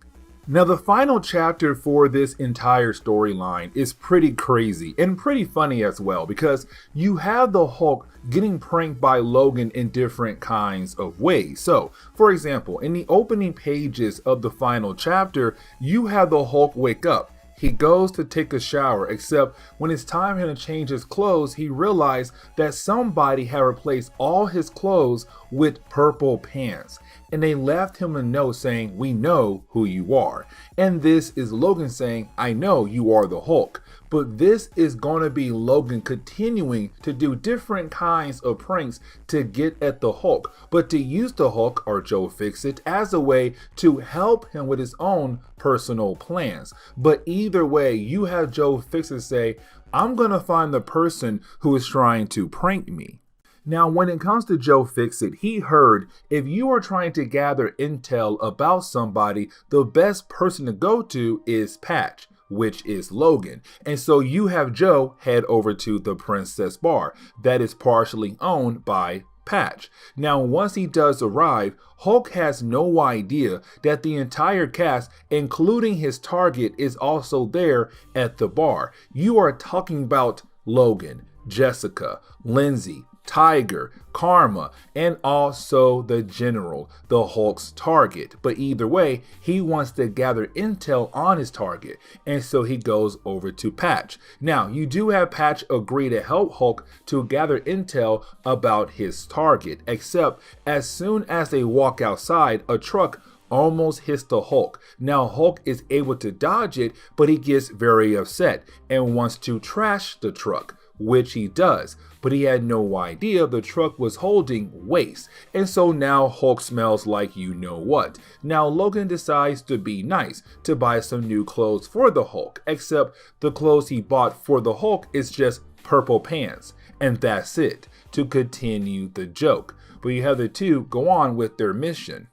Now the next few sections, you have Logan continue to play mind games with the Hulk. And what I mean is that you have Logan use the Hulk as a way to attack different operations around the country as a way to hurt the General. And when it comes to the Hulk, they're going to these different locations as a way to gather intel to only get into different battles because Logan had set things up in that way for the Hulk to do battle, but to also wreck the places they're going to, these different operations that are being run by the general. Now, after a while, you have the Hulk realize that he was being played, and of course, he's very upset by it, and so he turns around to attack Wolverine, except that is when you have the general arrive.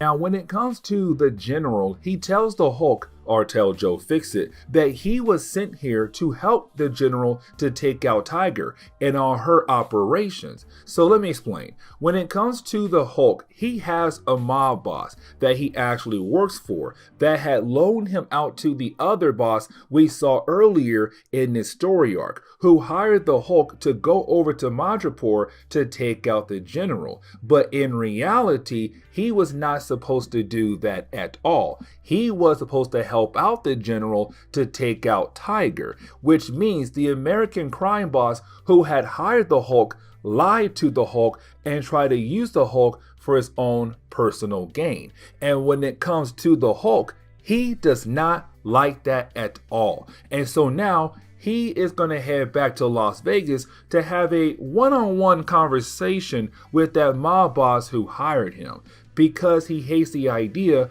of being lied to and being used.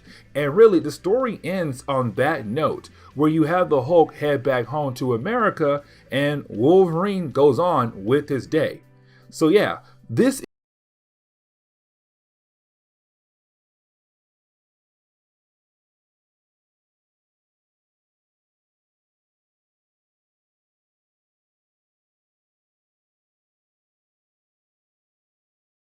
What's going on there, YouTube, and welcome back to another comic book video.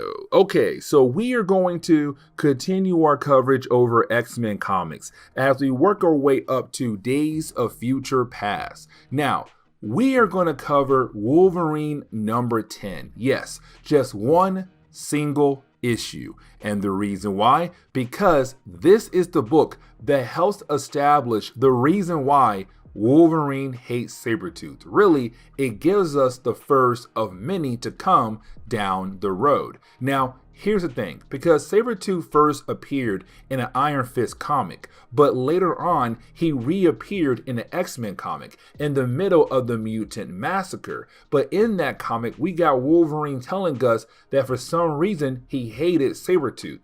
But Chris Claremont never told us. And then there were a few more battles between the two characters. But again, Chris Claremont never told us why these two characters actually hated one another. This book right here is going to explain that. Give us all the details of their past. Not all, but a good start. And so getting into today's storyline, we do pick up in the present day where we see Wolverine just sitting at a bar. Now, while sitting at the bar, a fight does break out. When it comes to the brawl, it does remind Wolverine of the old days when he used to go to bars back in Canada. But he begins to remember a certain day, a very important one, the day somebody he loved had died. And so we go back into the past, the days when Wolverine used to live in Canada. Now, here's the thing, because he walks into a bar holding a woman that he loved, and her name was Silver Fox. And this is going to be very important because she was murdered, but Wolverine has no idea who had killed her. But then you had Sabretooth say, "It was me." Now, here's the thing. These two characters, they know each other, and Wolverine is kind of surprised, but not really, that Sabretooth was the one who had killed off the woman that he loved. And so this is Wolverine showing us the beginning of their hatred for one another. Now, something I do want to mention about this book is that it does go back and forth between the past and the present day. Now, with that being said, we do see Wolverine in the present day stopping the two guys who were having a fight in the middle of the bar that he was at. Now, in the present day, Wolverine is actually in Madripoor, but in the past, it was him in Canada. Either way, you have Wolverine being able to tell the two guys to stop fighting, because if they don't, don't, they're going to have to answer to him. And they don't want that at all. And so they leave the bar. But so does Wolverine. Now, while leaving the bar, he begins to think back to Silver Fox and how she was murdered by Sabretooth. Now, going back to the past, we see Wolverine going after Sabretooth. Now, this is really important because Wolverine tells us that he was easily overpowered by Sabretooth. But after being overpowered by Sabretooth, Wolverine realized years later it was a proper lesson given to him by Sabretooth to say, who is more powerful, Wolverine or Sabretooth? Now, at that time, Wolverine has not gone through the whole Weapon X process yet. But either way, it shows that Sabretooth was the stronger character. Now, if you think back to the Mutant Massacre and even Inferno, we saw Wolverine be able to overpower Sabretooth. But that was because Wolverine had learned how to become a better fighter. He got some upgrades over the years as well. Now, while you have Wolverine thinking about the past, well, out of nowhere, back in the present day, he hears a woman scream for help. And so, Wolverine has to go check it out. And he sees that a man has been stabbed in the gut, but the woman who was with the man and got stabbed is about to be attacked by some goons. And so you have Logan go out of his way to protect her, but to also make sure the guy will survive by saying, hey, listen, I know somebody who is able to give him some medical help, but you're gonna have to trust me. But while you have Wolverine going out of his way to save the life of that man, we jump back to the past and we see Sabretooth easily overpower Wolverine. I mean, literally taking Wolverine and throwing him through the wall at the bar outside and kind of says, hey man, listen, if you can't handle me, go ahead and stay down. We already know Wolverine is not gonna do that. Now, as we go back to the past, we see Wolverine take the man over to a character known as Madame Joy. And Madame Joy was the owner of a brothel, but she did know somebody nearby who could give this man that Wolverine just saved earlier some medical help. But now while Wolverine is waiting, he is confronted by Jessica Drew, the original Spider-Woman. You see, around this time in Marvel Comics, she wasn't Spider-Woman. Matter of fact, she had lost most of her abilities. But we have seen her stick around and help Wolverine out in earlier stories of our coverage over the X-Men. Now, something else I do want to mention is that she has no idea that Logan is Wolverine. She calls Logan Patch, because around this time in Marvel Comics, the world believed that the X-Men were dead. Because back in Fall of the Mutants, the X-Men had given up their lives to stop the adversary on live television. And so because of that, the world believes the X-Men died, but don't know that soon after the X-Men had given up their lives, they were brought back to life. And so Wolverine lives in Madripoor as Patch. But either way, when it comes to Jessica, she wants to show Wolverine her new apartment that she got with Lindsay. Now, getting back to the past, we see that Wolverine had escaped from Sabretooth because Wolverine realized that he did not stand a chance against Sabretooth at all. But when it comes to Sabretooth, he was not done with Wolverine. And so as he dug through the pile of debris to hopefully find Wolverine, he realized that Wolverine had escaped into the wilderness, up to the mountains. And so this is Sabretooth saying, I'm going to follow you. I'm going to find you. And when I do, I'm going to try to kill you.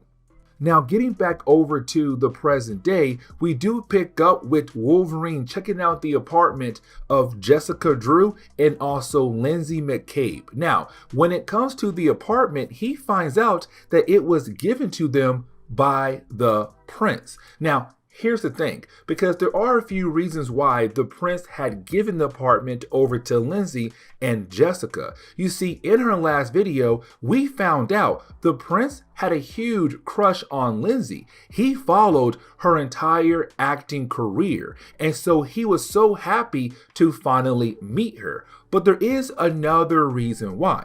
Now remember, in our last video, we had two different crime lords fighting for control of crime in Madripoor. But when it came to the prince, he realized that each crime lord had a weakness, but the other crime lord can cover up that weakness. So for example, when it came to Tiger, she hated the idea of selling slaves across the country. But when it came to General Coy, he had no issues at all. And it shows that he is able to pick up where her weaknesses are at. And so when it comes to the prince, he had bought this apartment for Jessica and for Lindsay to keep eyes on both crime lords, to make sure they still stay in line when it comes to his control over the entire country. Now, as we jump back over to the past, we see that Wolverine was able to climb a mountain thinking that he got away from Sabretooth, except by the time he got to the top of the mountain, well, he was confronted by Sabretooth. And you had Sabretooth say, "Fight me like a man or crawl like an animal that can easily kill. You have two options, choose one."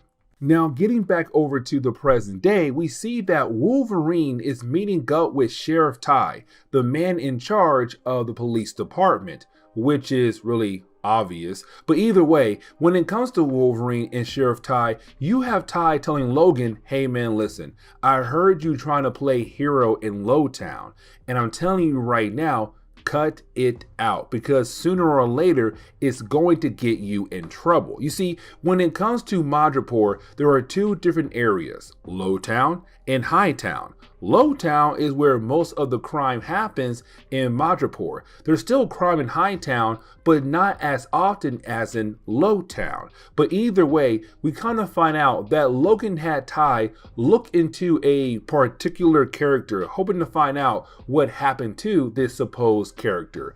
And you have Ty telling Logan that character is dead. And that's all we get. We have no idea who Logan was trying to gather information on. But getting back over to the past again, we see that Wolverine is trying his best to fight against Sabretooth. But unfortunately, Sabretooth is just too strong for him.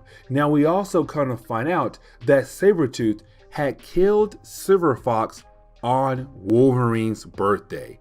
Yes, you heard that right. Sabretooth killed the woman that Wolverine loved on his birthday. But when it comes to Sabretooth, he just shows that even though Wolverine is going into his berserker mode, Sabretooth is able to easily overcome that and take down Logan once again. Now, getting back over to the present day, you have Wolverine walking around Lowtown. Now, while walking around Lowtown, he realized that he's being followed. Now, he's being followed by Jessica Drew, again, the original Spider-Woman. But this is her coming out of her way to say that her and a few other people who are very close to Logan are very worried about him, the way he has been acting the last couple of days, but also what he has gone through in the last couple of weeks. Now, when it comes to Logan, he's not trying to share any kind of information about what's on his mind at the moment. The idea that he is thinking about Silver Fox. But while you have the two characters walking around, out of nowhere, they are attacked by some thugs who work in Lowtown. Now, this is not them just going after Logan for some evil plan down the road. No, these are just your random thugs just going out of their way to do a random attack. Now, they believe that they were able to actually get rid of Wolverine and also Jessica, but we know that Wolverine can, one, not die so easily, and two, Jessica was able to dodge the attacks, then find Logan and get the heck out of there. Now we do get one last flashback where you have Wolverine being able to grab Sabretooth and they both fall off the top of the mountain. Now we already know that they would survive that kind of fall, but after crashing you have Sabretooth being the first to get up after the fall, but he looks down at Wolverine. And he believes that Wolverine is actually dead, not knowing that Logan has a healing factor, so Sabretooth leaves after that. But now we jump back over to the present day. And to wrap up today's video, we see Wolverine coming home. But after coming home, he finds a note that was left behind on top of a couple dead bodies. And of course, these guys died by the hands of Sabretooth. But it's Sabretooth saying, I found out that you are alive, and I'm the only person who has the right to kill you. And I'm going to be the one to kill you. And this ends today.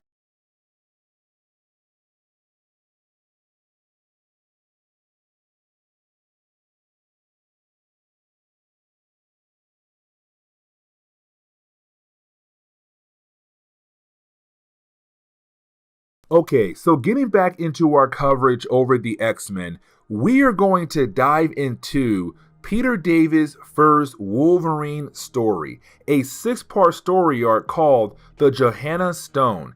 And honestly, this is a great story, but it also begins the process of Wolverine giving up the whole Patch identity. So let me explain. When it came to Wolverine and the rest of the X-Men, they had given up their lives on live television in front of the whole world to save the world from the adversary.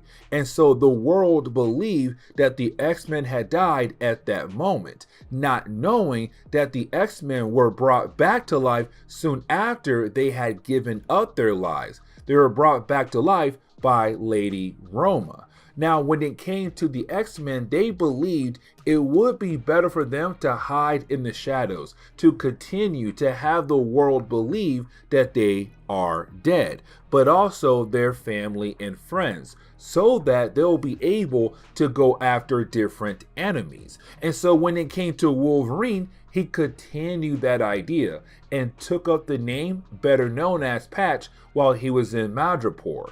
But this story arc is going to get rid of that to begin the process of Logan just being Logan, just being Wolverine. And so getting into today's story arc, we do pick up in a museum where we do see a couple of guys trying to break inside of it to grab a certain kind of jewel. Now, while trying to retrieve it, they have to make sure that security is no longer around. And so once you have the guard walk away, they try to grab the jewel, except right when they put their hands on it, well, they realize it's a fake. And the question is now, where is the real one? Now, the guard does come back and the guard tries to stop them, but unfortunately, the guard is jumped by those guys. And we kind of find out the robbers are vampires. Now we jump over to Wolverine. And you have Wolverine in Madripoor just minding his business at a bar until he is confronted by a character known as Archie. Now, when it comes to Archie, we have talked about him before a couple of videos ago. Archie is a pilot who works in the country alongside with Tiger, one of the two crime lords in the country. Now, when it comes to Archie, he does express that he is very upset because his brother has been called into court to prove that he is incompetent. You see, when it comes to Archie and Bert, their father died a few years ago, but after dying, all the money went to Bert. But you also have other family members who believe they have a right to that money. And so over the years, they have been trying to prove that Bert is incompetent, that he does not have the right to hold onto that money.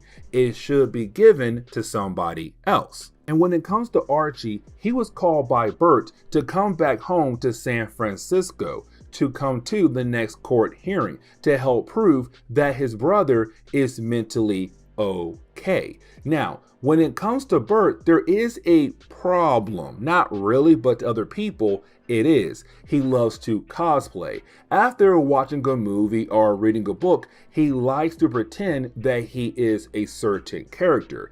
The problem is sometimes he goes too far pretending to be those certain characters. But either way, other family members are trying to prove that Bert is not mentally okay because he does that. And so it's up to Archie to prove that his brother is okay. And so when it comes to Archie, he wants Logan to go with him back home to San Francisco. He believes that Logan could possibly help prove that Bert is okay. Now, while you have the two guys talking, Jessica Drew, the original Spider-Woman, overhears the conversation. Now remember, by this point, she was no longer Spider-Woman. She was just your PI in Madripoor, but she overhears that Wolverine and also Archie might go back home to San Francisco where she is from, and she wants to go.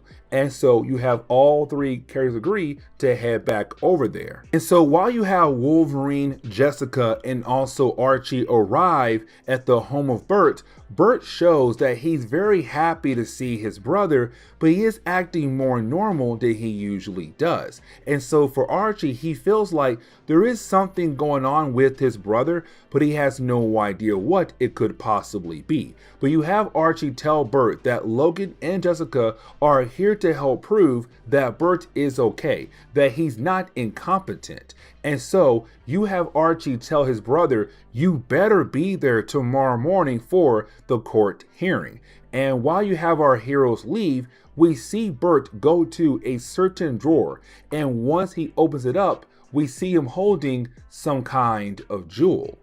But now we have to shift our focus over to Jessica Drew, and we see her go to her old office. You see, before she had left for Madripoor, back in San Francisco, she was a PI, a private investigator. Now, with her being back in her old office, she is confronted by the owner of the museum we saw at the very beginning of this video. And you have the owner coming to her and asking for her help to figure out who in the world has stole the jewel. Because he tells her, we thought we had the real one and we thought we had it locked up very well, but some random thugs, or vampires actually, try to steal the jewel to only find out, as we did as well, that we had the fake one. Somebody took the real one and we have no idea who. And so he wants to hire Jessica to find out who has the real jewel. And right now, it looks like it's Bert. Now we jump over to the following day, and now it's time for the court hearing, except Bert is not there at all. And when it comes to Archie and Logan, they are getting somewhat concerned of where Bert could possibly be. But then out of nowhere, Bert busts through the window of the courthouse on a horse. That's just wild to say. And you have everyone wondering what in the world is going on. They believe that once again that he is cosplaying, or believing that he is a certain person. But before they are able to question him, he tells them, no guys, I'm on the run. And you have Logan realize, oh my God, this man is right. He is on the run. And out of nowhere, you have waves of vampires trying to attack Bert, and now everyone else in the courthouse. And so as we dive into the second chapter, well, we pick up with vampires just attacking everyone in the courtroom, but especially Bert. Now the judge, he's freaking out because this was not on his plans at all for the day. To have some random man just bash through the window being chased by vampires, and now the vampires are trying to attack him as well. But you have the judge being able to escape, get into his room to call the cops. Now, when it comes to Bert, he tries again to get away from the vampires. And you have Jessica get on the horse along with him to kind of learn more about what in the world is going on, but to also protect Bert from the waves of vampires. Now, some vampires, they do stay behind to fight against Wolverine and also Archie. But once you have those two guys being able to take those vampires down, you have Archie and Wolverine go out of their way to steal a police car to chase after Bert and Jessica, who are being chased after vampires.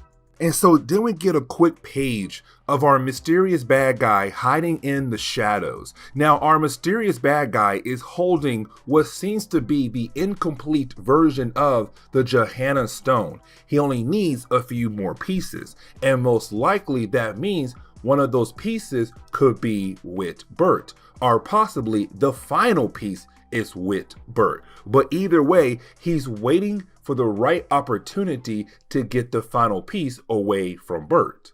And so we jump back over to our heroes, really more Jessica and Bert, because you have Jessica as Bert. Okay, dude, why in the world are the vampires coming after you for? Like, what did you do? And you have Bert say, because I have a piece of the Johanna Stone. Now, here's the thing, because he tells us that he was the one who stole that piece from the museum. He heard that followers to a particular character known as Ball was trying to reassemble the actual Johanna Stone. And so one of the final pieces was being kept in that museum. Bert felt like he had the right to protect it. So he did his thing, stole the piece from the museum, and now you have the vampires trying to come after him. Now, we still have no idea who Ball is, but that explains why the vampires are chasing him. But now you have Jessica, Bert, and also Archie and Logan being able to get rid of the vampires for the time being and being able to regroup. But the rest of the group wants to know, who the heck is Ball? Now, as we dive into the third chapter, we jump back over to Madripoor, where we pick up with the Princess Bar. Now, the Princess Bar is the usual bar that Logan, as Patch, usually works out of. But we pick up with the owner of the bar, and that would be O'Donnell. Now, when it comes to O'Donnell, he realized that two guys, twins actually, had walked into the bar, Gary and Larry, and they're going to be very important for this chapter alone. Now, when it comes to Larry and Gary, they're really rude to O'Donnell and also the bartender. But the reason why, because they think they're about to make a whole lot of money once they are able to sell a certain piece of jewelry. But getting back over to our heroes are still being chased after by the police now. Vampires, they're long gone. But the police, they're kind of like, hey, we want some answers. We saw all you guys in the courtroom. You guys stole a police car and did a whole lot other things across the city. You need to answer for those crimes. But you have Logan going out of his way to make sure that they are able to get away. But after doing that, you now have Logan want to know, what kind of mess did him and the rest of the gang get involved in thanks to Bert? And you have Bert say, let me tell you about the one demon that God wanted gone so badly. Now we jump back over to the Princess Bar, where we pick up with Jerry and also Gary. Now the two twins begin to fight against each other over the piece of jewel they're currently holding on to. And this is just a small sample of us learning more about the Johanna Stone. But while you have the two twins being able to calm down, they then ask O'Donnell for a room to rent for the night, and he says, hey, I do have one, and they go their way into their room. Now we jump back over to Bert, and when it comes to Bert, he begins to explain more about the Johanna Stone and also the demon known as Ball as well. You see, when it comes to Bert, he tells us back in the ancient times in the land of Johanna, you had this demon known as Ball that also had followers as well. But Ball and his followers would do all these different kinds of demonic acts, and because of that, God got tired tired of them and sent in his legendary warrior to kill off that demon. And the warrior was able to kill him off, except the demon body began to release its essence into the world, and his followers created a stone, better known as the Gehenna stone. And so they were able to grab the demon's essence and put it inside the actual stone. Now God's legendary warrior came back again to get the stone, and once he did, he broke the stone into a bunch of pieces and spread them across the world. And now you have new followers going out of their way to collect those different pieces and being able to reassemble the actual Gehenna stone to hopefully bring back their god, Baal, the demon that God tried his best to get rid of. Now, when it comes to Bert, he tells the rest of the group that in the last 2 years, he began to hear that different people were able to find different pieces of the stone, except after a while, each of those pieces were stolen by somebody else. And so that told Bert that somebody or a group of people are trying to reassemble the Gehenna stone. Now, when it comes to Bert, we do get another example of what happens when someone is currently holding onto a piece of the actual stone. They become very protective over it because the rest of the group, Logan, Jessica, and Archie, they want to see what Bert is currently holding on to, but he does not want to show them at all, to the point where it seems that he would actually attack them to actually protect the piece that he is currently holding on to. Now, when it comes to our heroes, they want to head back over to Madripoor, except when they arrive at the hangar to get Archie's plane, well, you have Logan realize there's somebody hiding inside the actual hangar. And then our heroes are attacked by a group of vampires. Now, these are not your usual vampires because they are able to walk in broad daylight. Now, when it comes to Logan, he's also confronted by Baal himself. Now, you're probably wondering, how in the world is Baal here? Well, let me explain. You see, when it comes to Baal, once you had a few pieces being able to reassemble, he was able to come back to life, but he needed a host. Now, he's not back to full power just yet because the stone has not been reassembled completely yet, but once it is, he'll be able to reabsorb his lost power and be all powerful once again. But currently he's not that powerful, but still a challenge for Logan. And so you have Logan trying his best to fight against Baal, but at the same time, he can't use his powers like he wants to because again, the world believes that Wolverine is currently dead. And so he has to fight different than he usually does. And unfortunately, he does lose the battle. But you have Baal being able to grab Bert's piece and then tell his followers to retreat, and they were able to get on a plane to get the heck out of there. Now Bert is very upset about the idea that he lost his piece of the stone, but that shows if you are holding on to a certain piece of the actual stone, you become very possessive over it. And Bert is very upset that he lost that piece and he wants it back. But when it comes to the rest of the heroes, they just want to stop Baal before he is able to become all powerful once again. But now we have to jump over to the Princess Bar because we once again pick up with those twins we saw earlier, except this time you're having the twins fight in their hotel room over the piece of jewel that they have currently in their possession. Now their fight, it does end up with both of them killing each other. Now with that happening, blood begins to seep through the floor into the lower level, right in front of O'Donnell. And once he sees the blood, he freaks out and goes upstairs to find out the two guys he just gave the room to earlier had killed themselves. But he also sees in the puddle of blood is a piece of the Gehenna stone. And now we already know what could possibly happen to O'Donnell because he might become very possessive over it.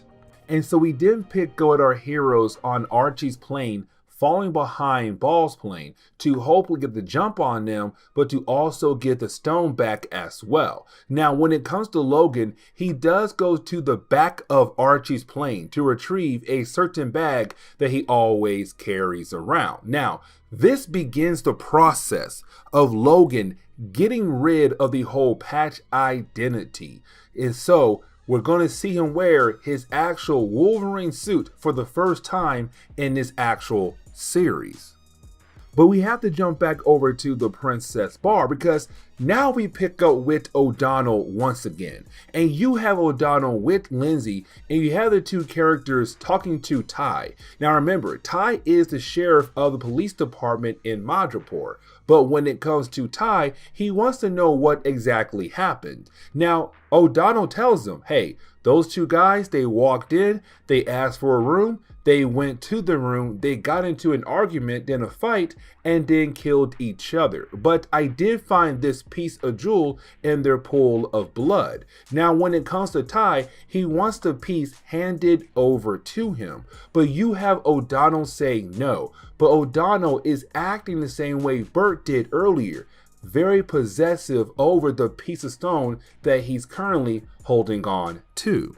But now we have to shift our focus back over to our heroes, and we get into another action section because you do have our heroes still following behind Ball's plane, except the followers of Ball realize that they're being followed, and so they begin to shoot at our hero's plane. Now, when it comes to Jessica, she automatically jumps out of her plane to land on Ball's plane to hopefully take out the followers who are trying to shoot up her plane. Now, while doing that, you have Archie trying his best to continue to fly his plane without getting hit by the bullets. But then you have Logan walk back into the front part of the plane, revealing that he is wearing his Wolverine suit now, and also telling everyone on the plane, hey, I'm Wolverine. I never died, I've been alive, but hey, let me go ahead and help out Jessica take down those followers. And so you have Logan also jump out of their plane to land on Ball's plane to take out the followers.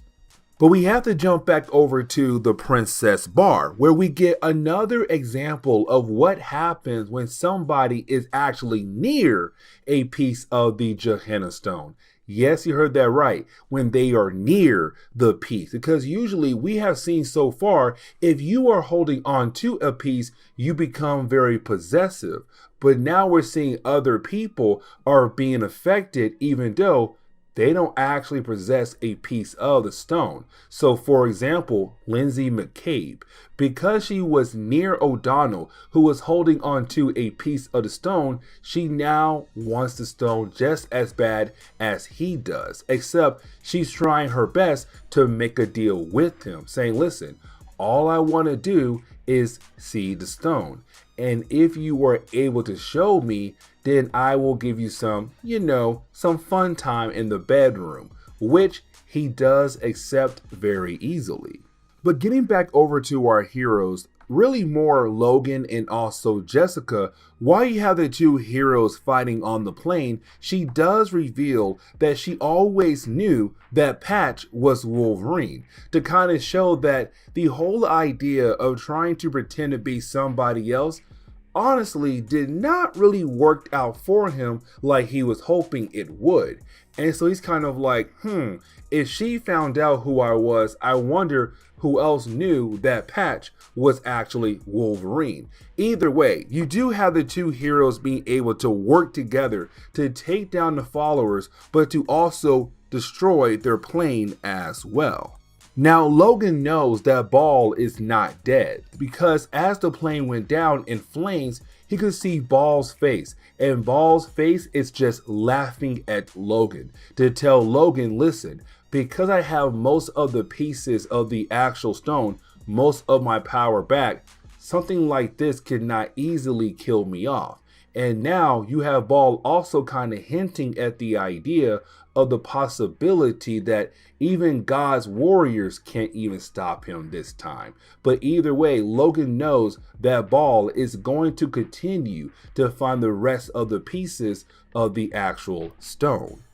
But getting back over to the Princess Bar, we pick up with O'Donnell and Lindsay after they had their fun time with one another. Except out of nowhere, you have a bunch of guys just barge into the room. Now, here's the thing. These guys actually work for the Prince of Madripoor, who also wants the last piece of the Gehenna stone. Now, as we dive into the next chapter, we see some time has passed by, and we pick up with Wolverine now arriving back in Madripoor. Now, once he does arrive, well, he sees Lindsay being attacked or really assaulted by a group of police officers who work for Ty. Now, Ty is also there as well, but you have Wolverine jump in to protect Lindsay. Now, when it comes to Ty, he has no idea that Patch is Wolverine. No one ever told him that Wolverine was Patch. But either way, this is another example of what happens when you are someone who is near the actual stone. Because now you also the stone just as bad as the person who is currently holding on to it.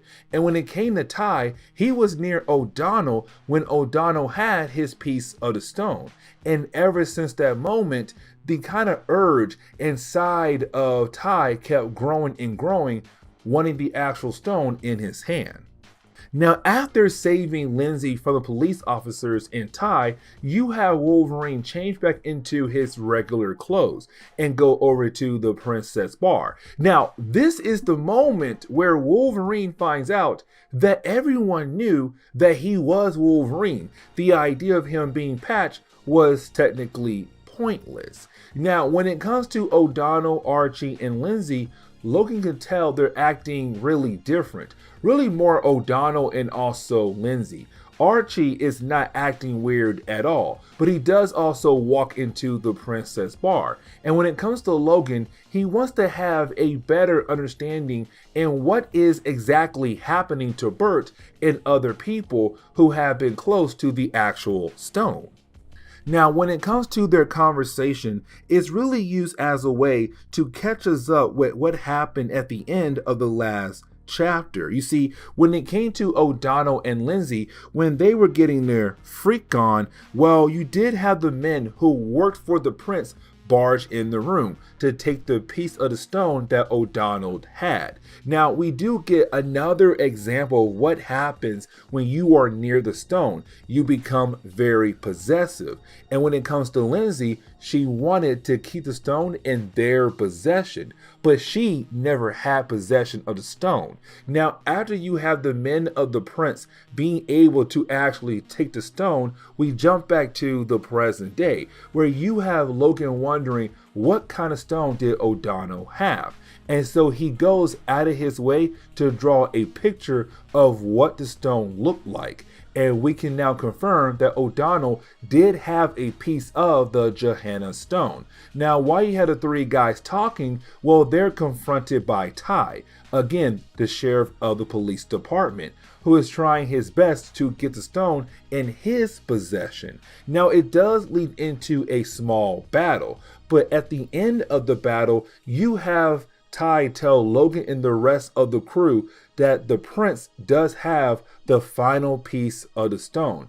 And when it comes to Logan, that is very concerning, because the most powerful man in Madripoor now has the final piece of the Gehenna stone. And sooner or later, Bale is gonna go after the prince to get that final piece. Now, Bert and also Jessica are both there in Madripoor as well. Now, when it comes to Bert, while walking around, he does hear a woman scream for help, and she's being attacked by more followers of Ball. Now, when it comes to Bert, he goes out of his way to save the woman, but he does struggle. Now, luckily for Bert, Jessica was there to help out.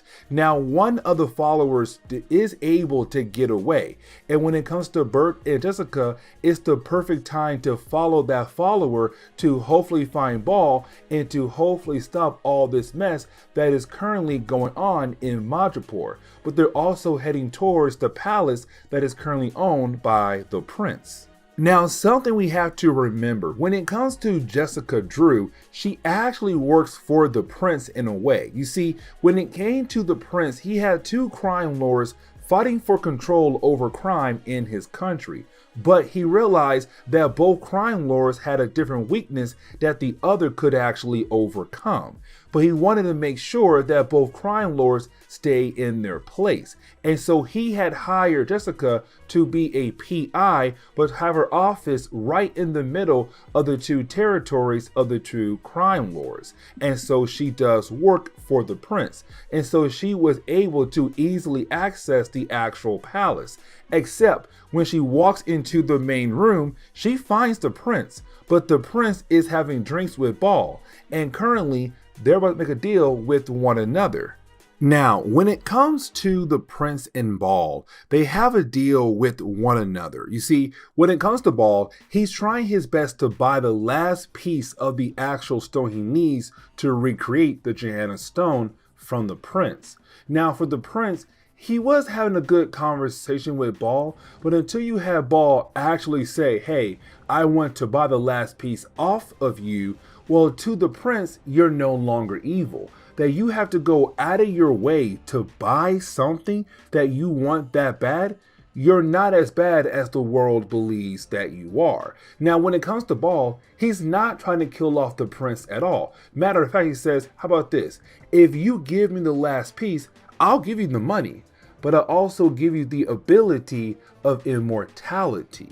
Now, again, for the prince, it's kind of like, that's a good deal, but I want to say no. Now, the reason why the prince is saying no, because he's also being affected by the Johanna stone. He also wants to keep it in his possession. Now, when it comes to Ball, he's kind of like, you know what? Listen, y'all can't even stop me at all. So he goes and grabs the assistant to the prince and takes his hand and pulls out the piece out of the guy's gut. The prince had his assistant eat the final piece of the Johanna stone, and Ball's all like, well, even though he did, it's not going to stop me, and pulls it right out of the guy's gut. Now, the story does get wrapped up very quickly here, because once you have Ball being able to have all the different pieces of the Johanna stone in his possession, he's now back to full power like he was many years ago. Now, when it comes to Wolverine, he still tries his best to actually stop the guy, but unfortunately, he is struggling. This is a very powerful being. Now, luckily for Wolverine, Bert arrives, and Bert is able to get the stone away from Ball to bring his power back down. Now, unfortunately for Bert and Wolverine, you have Ball being able to once again grab the stone and go back to its full power state. But right after he grabs it, Wolverine's able to use his claws to shatter the stone once again. And of course, that means Ball is no longer able to go toe-to-toe with Wolverine. And you then have Wolverine being able to stab Ball right in the chest. Now, as the battle goes on, our two characters go out of the palace and they fall into the water below the actual palace.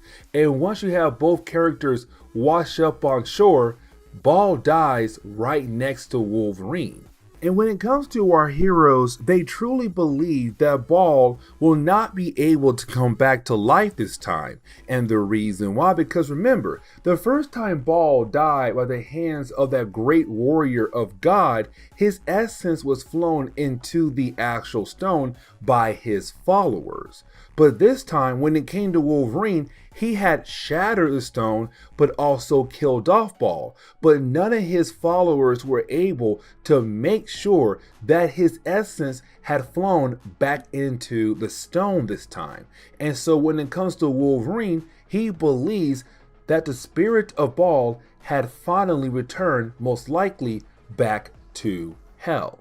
And so that wraps up this storyline right here. And again, I really did like this story a lot. It was a great one written by Peter David. But now we are done with Wolverine for the time being when it comes to our coverage over X-Men comics. It's now time for us to dive back into the other X titles like X-Factor, Excalibur, New Mutants, and X-Men. But guys, this is where we are going to end today's comic book video. So please leave me a like down below and subscribe. But guys, see y'all next time. Later.